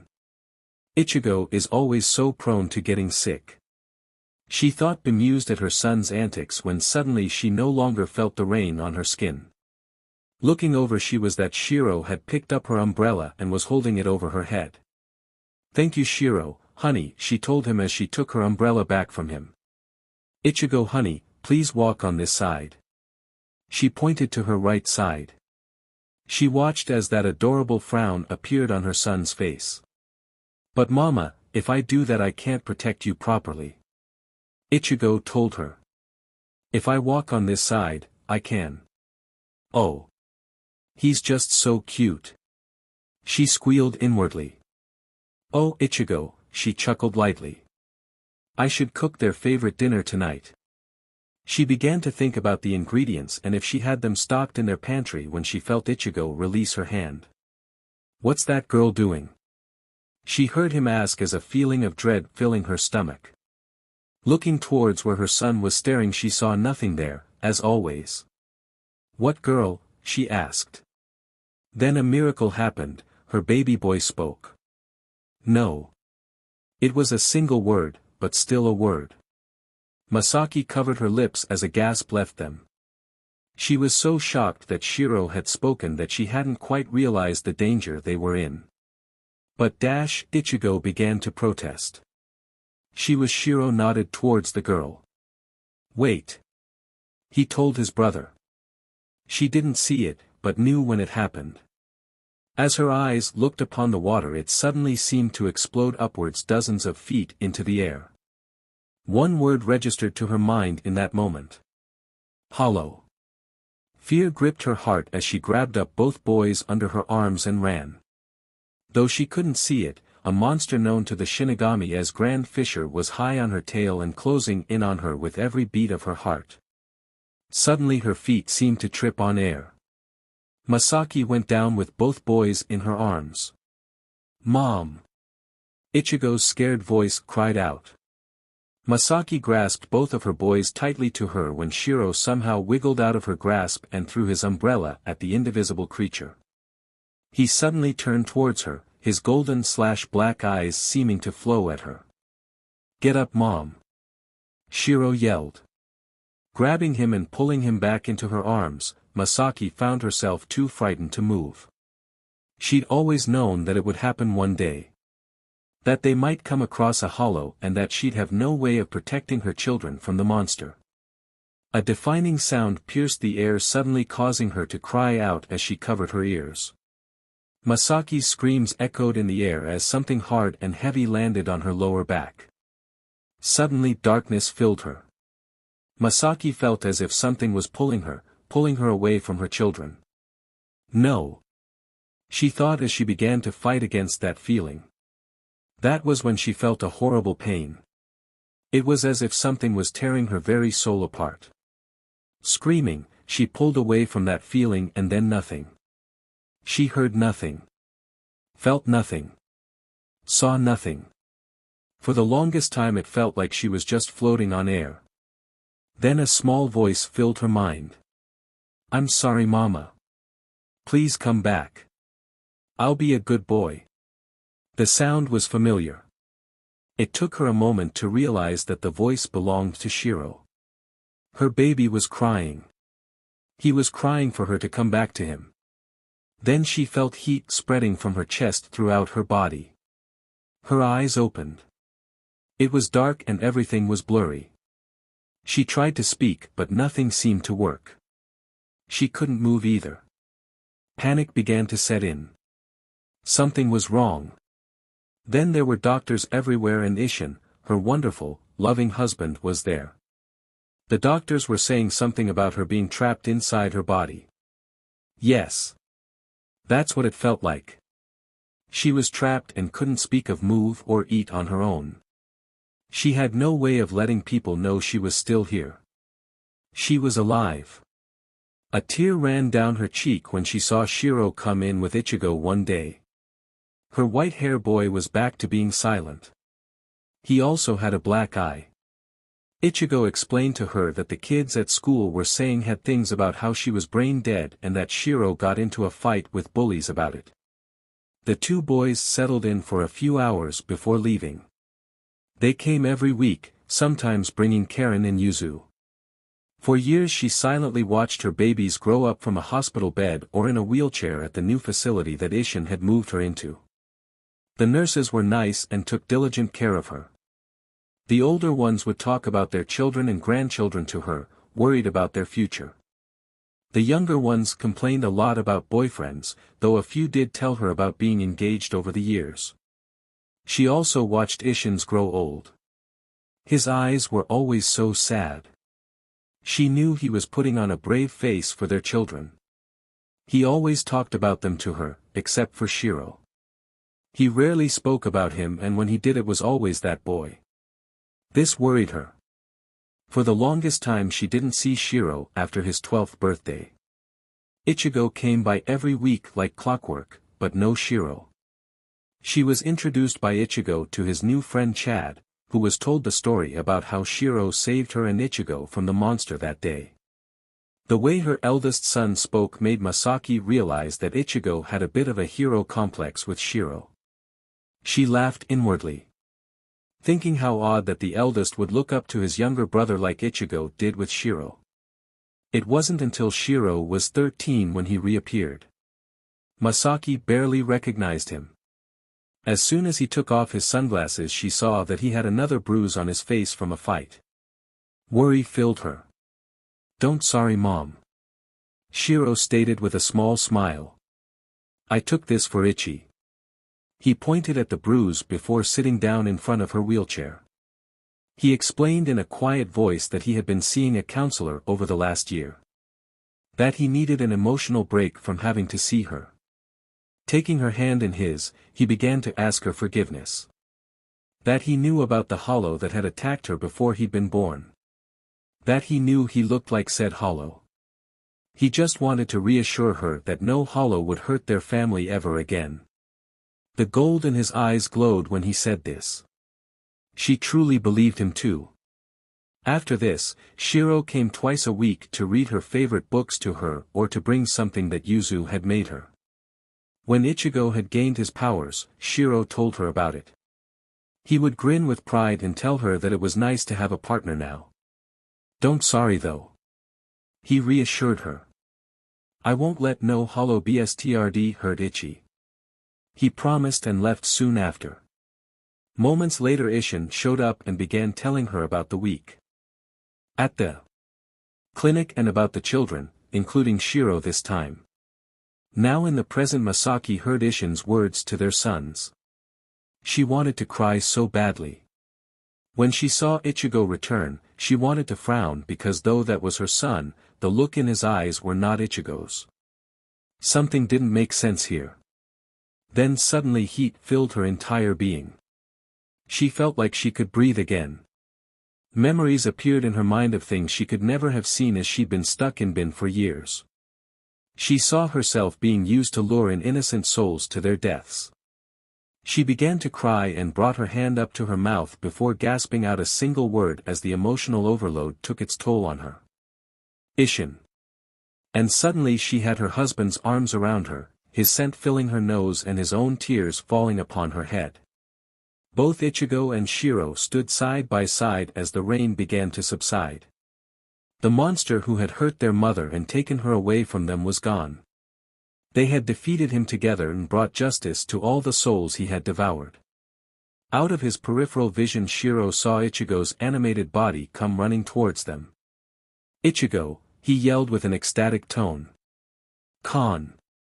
Ichigo greeted the soul mod before seeing the raised brow on his brother's face.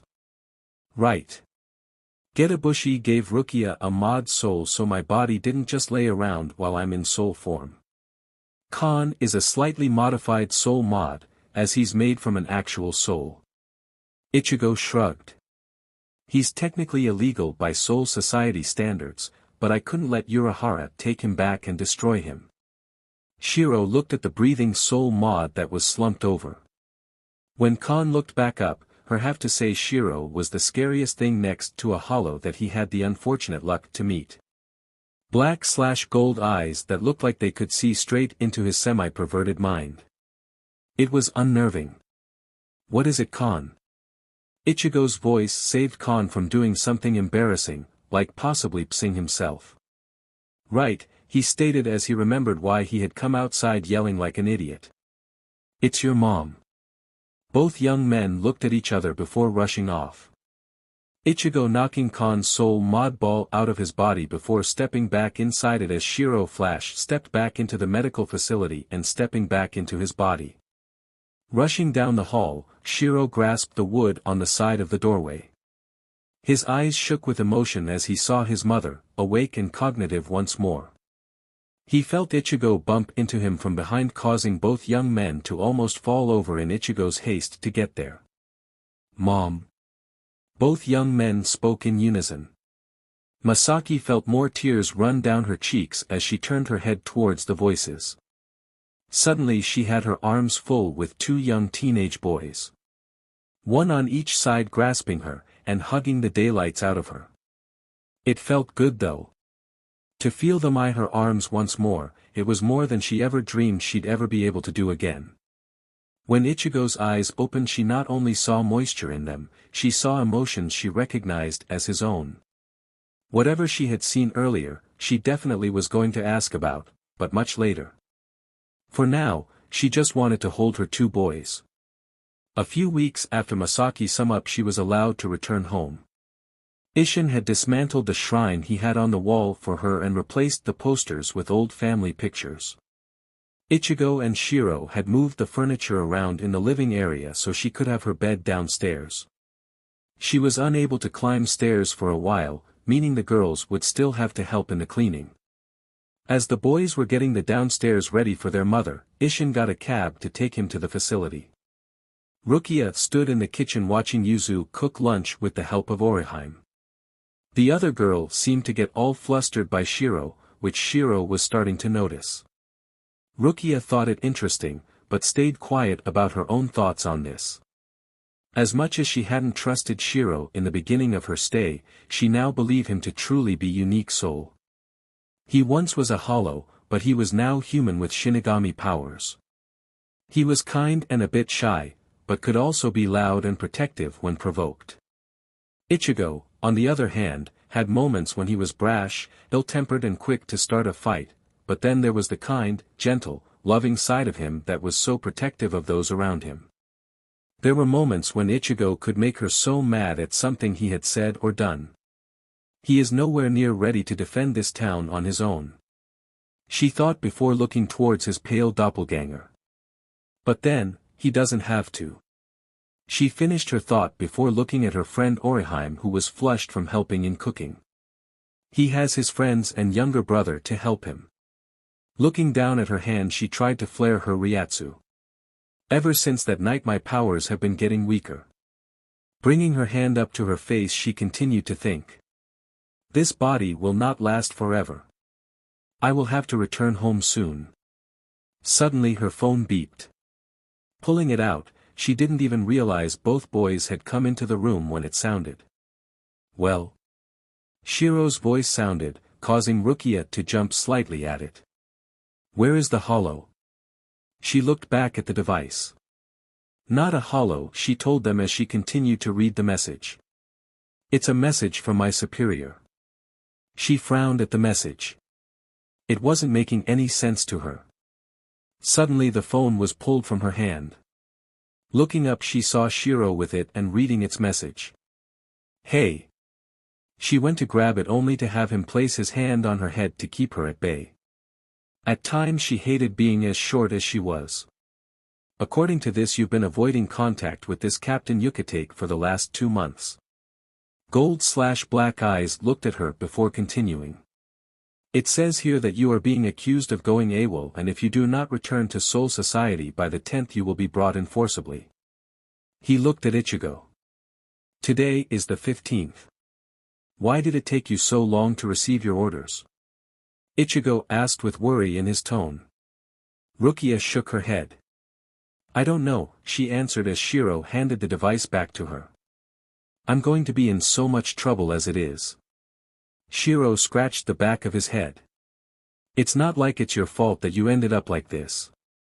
Before any of them could continue the conversation, the front door burst open with Isshin's loud voice booming down it. His tone was a happy one, causing the boys to smile. It was obvious that their conversation was done with for now as chaos began. Bags were brought into the house of all of the things that had brought to facility over the years. Last Masaki was brought into the house in a wheelchair. Her legs were too weak to carry her form, but with physical therapy she'd be able to move around like she used to. Mama! Yuzu's cries were the loudest as she ran out from behind the counter to greet her mother. Orihime stood next to Shiro with a smile and tears in her eyes. I'm so glad your mother was able to come home. Shiro nodded. Yeah, but it'll be a long road ahead before she's back to herself again. Orihime twiddled her thumbs together. Miss Yoruchi has been teaching me how to tap into my powers, and I could always try healing her. She turned towards him with determined eyes. I healed Ichigo after his last fight yesterday and he had no scars. Shiro saw how determined she was to help his mother. Smiling softly, he gave her one of his truly happy smiles that left her feeling a bit breathless because of how appealing it made him. Look. Thank you, Orihime. I'll ask her later if that's what she wants. Orihime flushed brightly. Why, you're welcome, she stammered as she felt slightly embarrassed. Masaki took notice of the young women standing next to her sons. How Shiro smiled so dazzling, or how Ichigo laughed as the dark-haired girl made faces at him for something her said. She was happy. Her boys and her appealing daughters were happy because she was back. She was finally home. She felt Isshin move behind her before whispering in her ear. Welcome home, my love. Yes, welcome home indeed. Rukia felt the sun's warm rays on her skin as Ichigo and Shiro battled a hollow in front of her. Looking at her calm, she frowned at the message from a week ago. She really needed to get back to Soul Society. She had proof on her unit that proved that she'd been sending daily reports on the high amount of hollows in Karakura town. It just didn't make sense to her. Is it malfunctioning? She suddenly heard Ichigo cry out as he gave the hollow the killing blow. Nearby she saw both Chad and Orihime with Ishida, who had his Quincy bow out. So those three are now working as a team as well. Perhaps this town has a chance, especially if Urahara is able to help them. She thought as she put her unit back in the pocket of her skirt. I need to talk to Urahara about me returning before someone is sent to bring me back. Rukia. Ichigo waved her over to them. He and his brother were back in their bodies now. Walking over to him, she silently wondered how he'd take the news of her leaving. He knows I can't stay forever. She thought as they began walking away from the battle site near the river. I don't belong in the world of the living. She looked at Ichigo.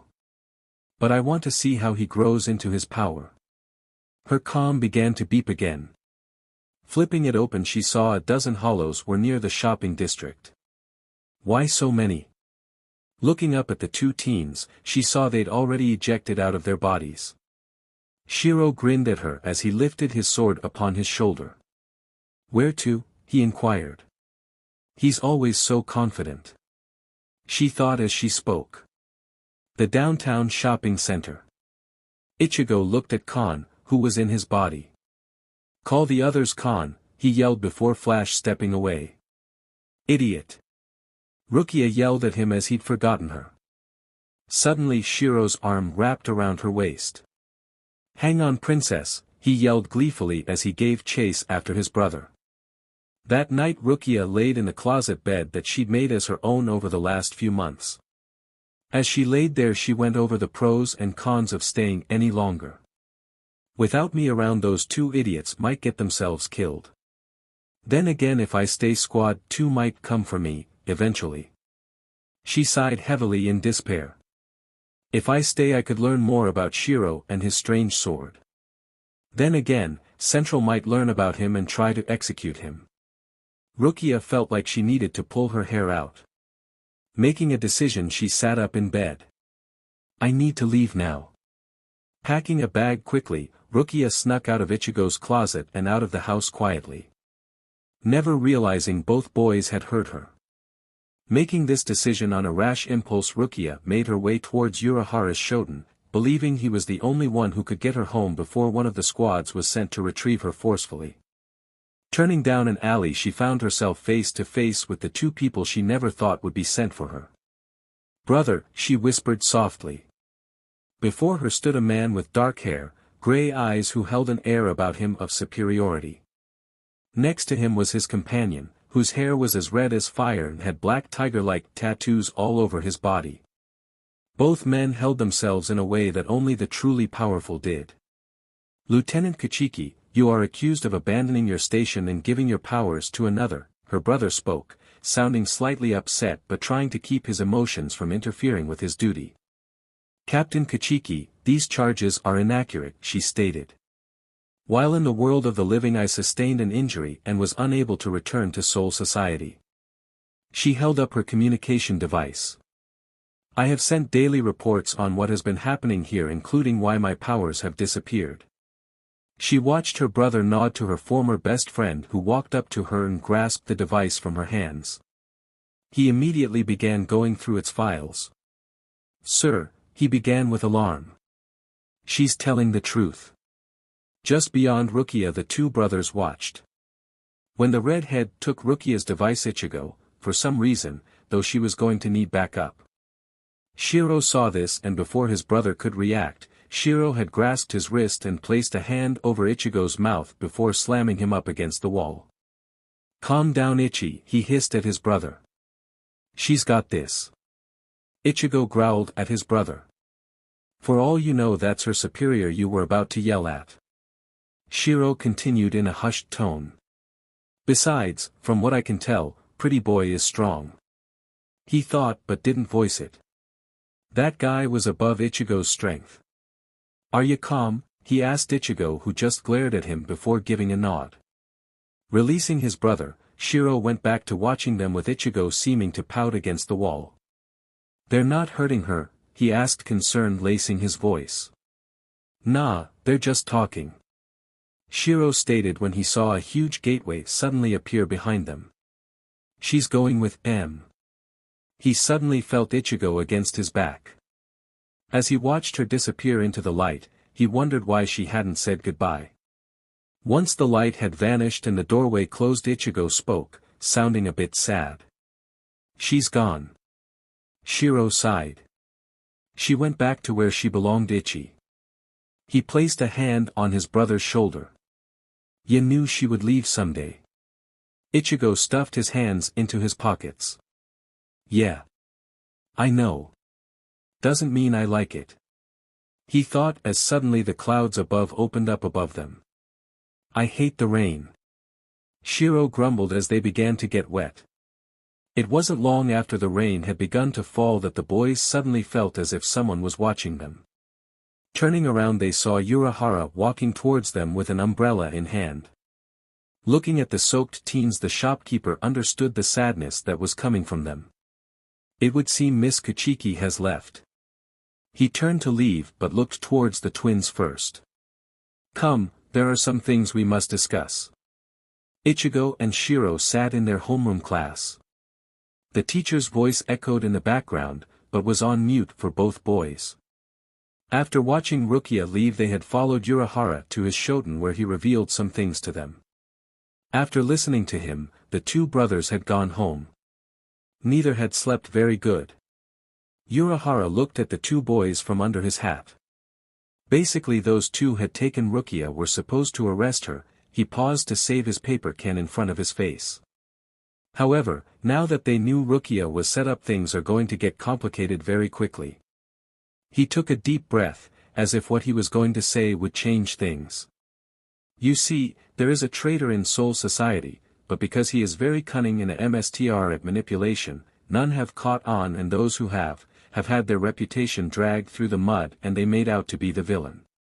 He seemed very upset about this as his voice tightened. He also fisted his hand holding the paper fan. I was one of those who figured him out, but I was too late. Shinji and the others paid for my mistake. Wait, Shiro stated holding his hand up. You mean the traitor caused them to have their hollow sides? Urahara was impressed once more at how quickly Shiro had picked up on them having hollows. He was about to answer when Ichigo spoke. They have hollows in them, he inquired, causing his brother to nod. And they gave you shit for being a former one? What the F dash? Urahara gave a nod. Yes, Shiro. He created their hollows in them, but I helped them to regain control when I was supposed to kill them. Both young men looked at him with horror. But couldn't do it. I thought I could stop the hollowification and return them to who they had been before. He shook his head. The time I took to do so was long enough that the traitor was able to make others believe I had done this despicable thing on my own. He then set his eyes on the two boys with a seriousness in them. He is the one who has set these accusations against Miss Rukia, and I fear he will act on his plans very soon. It didn't take a genius to understand why he was telling them these things. What do you want from us? Ichigo asked without hesitation. Urahara looked at them with shame at having to request this of them. Save Soul Society from him and reveal him for the traitor he is, so they will have a fighting chance against his plans. As he spoke he bowed towards them so that his face touched the ground. As if you gotta ask. Shiro spoke cockily. Our friend is in danger now, we've gotta help her. Ichigo nodded in agreement. Rukia risked her life for us and our family on multiple occasions. We can't let one BSTRD have his way if it means she gets hurt. Urahara smiled at their words with sorrowful pride. These two had surprised him on multiple times, and yet he was once again surprised by their selflessness. I will need to get them help. Perhaps they're friends. He had a feeling both boys would rip him a new one if they knew he was planning on sending their friends with them. Thank you, he said as he sat up. I will train you for 10 days and then you will go with Yoruchi to Soul Society. 10 days. They had 10 days to train and only a few to say goodbye to everyone. There was a strong possibility that this would be a suicide mission. They may never see their family or their friends again. They might die. The help rang signaling class dismissal. This helped to bring the two back to the present. Yoruchi's black tail twitched in annoyance at Urahara's request. DMN that man. These are children. They didn't need this sheet. Still, she understood his reasoning in getting them involved. If that man won the inevitable war in Soul Society, what stopped him from involving the people of the living world? Nothing. She saw Orihime and a large man named Chad coming out of the school gates. It was hard to believe that everything was going to be riding upon the shoulders of these children. Standing, she walked over to them. Orihime was the first to see her before Chad and was the only one out of the two not shocked that she could speak. Taking them to a secure location, she began to tell them everything that had happened the night before and that Rukia, along with the rest of Soul Society, was in danger. As soon as she mentioned Ichigo and Shiro's names, both were in on helping out.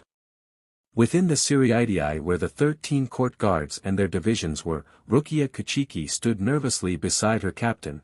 Jushiro had a frown upon his otherwise pristine face. The white-haired captain was upset about the events that forced Rukia to have to come to the place they were. For the past 2 weeks the proceedings had been delayed, causing many to question why.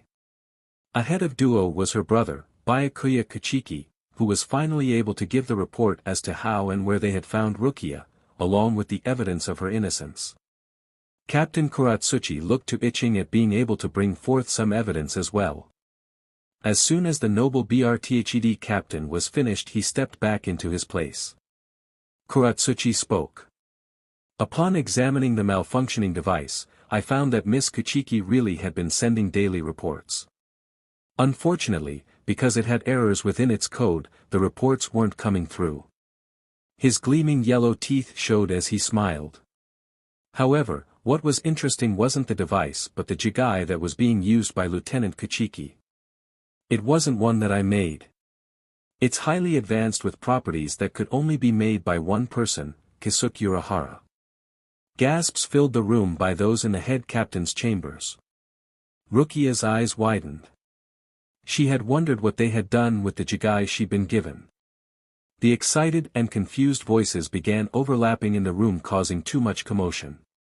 A staff banging at the head of the room caused all to look towards the head captain, an old man with a long white beard and wrinkled face, Genryusai Yamamoto.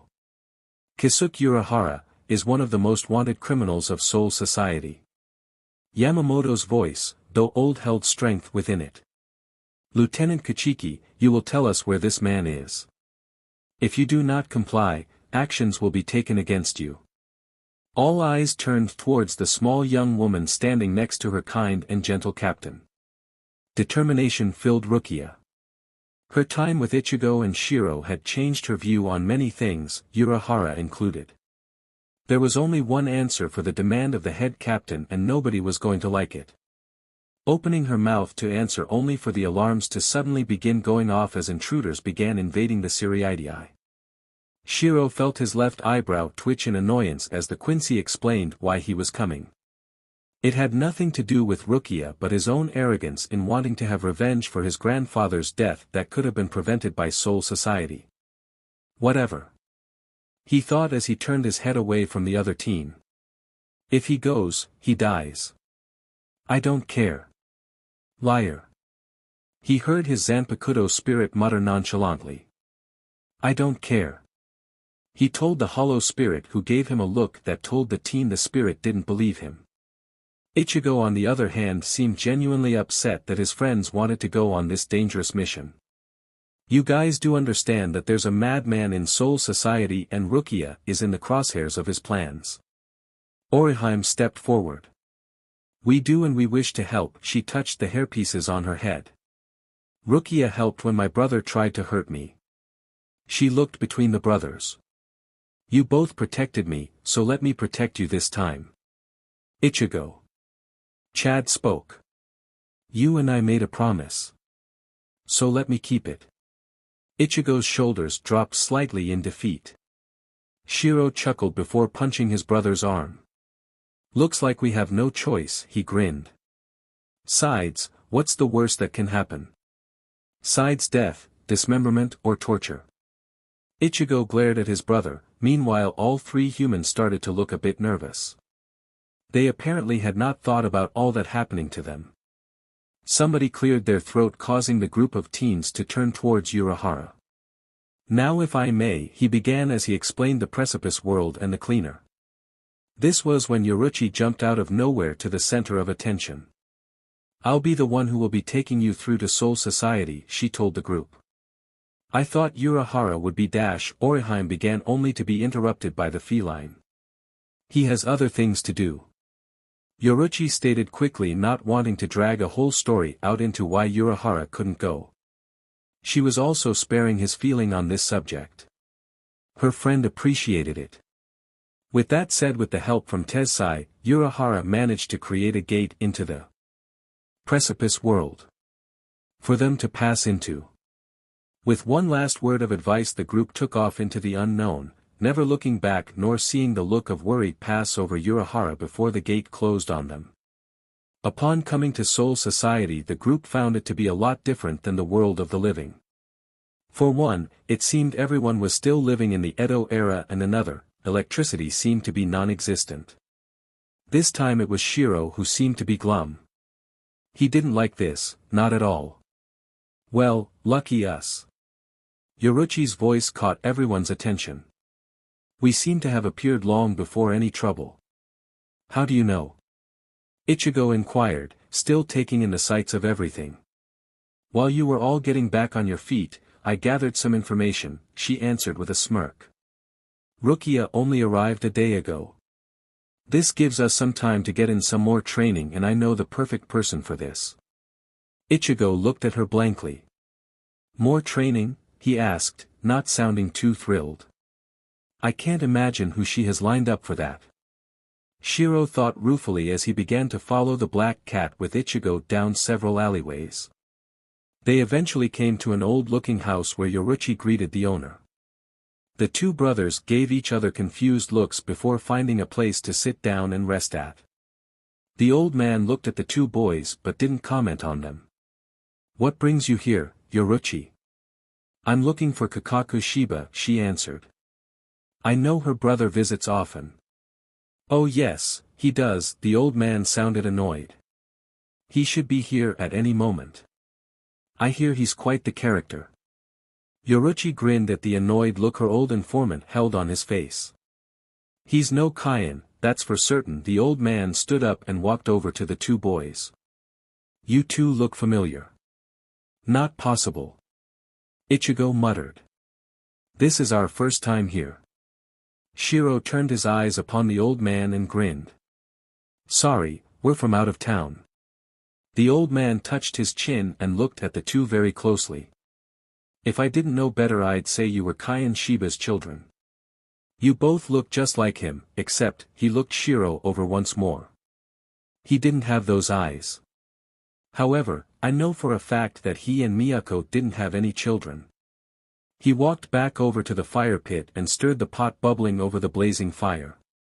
Suddenly a commotion caught their attention as a man riding a boar through the door, crushing it.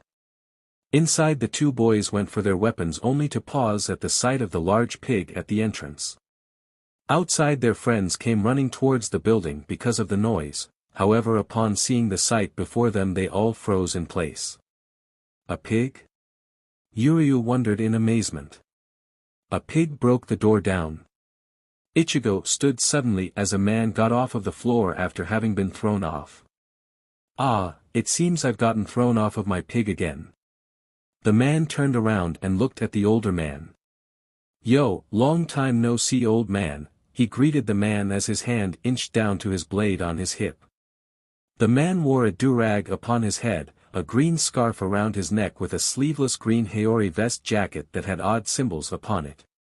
On his hip was a short sword, his breeds were dirty and he had nothing on his feet. "Ganju Shiba." The old man yelled angrily at him. The vehemence in the old man's voice caused the other man, Ganju, to take a step back.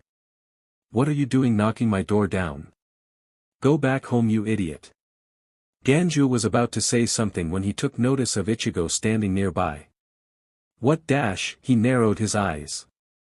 "Is that punk Shinigami doing here?" He stepped in front of Ichigo, ignoring the obviously hostile looks from Shiro next to Ichigo, who was beginning to feel the need to rise and protect his brother. Ganju spoke again. Yo, his voice taking on a deeper tone, say something. I asked you a FNG question. He tapped Ichigo's face. What is a punk but Shinigami like you? He grasped Ichigo's face by his chin. Doing in a place like this? Both his annoyance and temper won out in this as Ichigo just swung his fist once and punched Ganju in the face. At the entrance of the building, his friends watched the altercation silently. What hell? Ganju cried out as he landed on his back. Why did you punch me in the face? Are you trying to start a fight? Everybody felt sweat drop down their necks at this statement. The same thought coming to their minds. Wasn't he the one trying to do just that?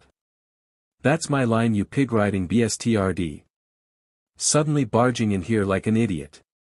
Who the hell do you think you are? Ichigo yelled right back, his fist raised to smash it into the guy once more. Ganju seemed to understand now, that this guy has no idea who he was. You really don't know who I am? He asked. Alright, I'll tell you. Didn't the elder already say his name though? Yuryu asked Chad, who nodded. I'm Dash, he began only to be interrupted. Enough, the old man yelled. He is Ganju Shiba, brother to the leader of the Shiba clan, Kakaku Shiba, and the deceased former leader Kaien Shiba. The guy you said we look like? Shiro asked the old man, causing Ganju to finally take notice of him. Whoa! He thought as he took in his eyes. Talk about creepy. Ichigo's anger seemed to die down. Shiba, he inquired before calming down slightly. Any relation to an Isshin Shiba? Everyone looked between the two as the pieces of a puzzle began to fall into place. Ganju frowned at the question. How the hell do either of these two know those names? He wondered. He was my uncle, he answered after a long moment. Why? Ichigo and Shiro both grinned. Before they had left, both of their parents had sat them down to give them the whole story of how they had met and how the Hollow had gotten into Masaki before being reborn as Shiro. He is our father. Shiro answered from him. He spun around towards her. Bullshit, he yelled at him as he pointed a finger at him. No matter what you say, you can't trick me. I know he died childless. Isshin Shiba is their father, came Yoruchi's voice. The mark of the Shiba clan is on their swords. Both teens looked at their swords. Isshin's spirit dwells within these two, the elder declared in a somber tone. Ganju, the elder, spoke the other young man's name to gain his attention. Take them to your sister. But Dash, he began not liking this at all, especially since they wore Shinigami clothes. I can always tell your sister what you've been up to, the older man's voice asked as it took on a dangerous tone. And no. Ganju stuttered. His shoulders slumped in defeat as he waved for the group to follow him. Yoruchi grinned at how the older man still seemed to have the ability to make others do as he said without raising a hand to them. Information was king here in the Rukon, and the more you had the more dangerous you became to people. Curiously, she wondered how the old man could know so much without ever leaving his home.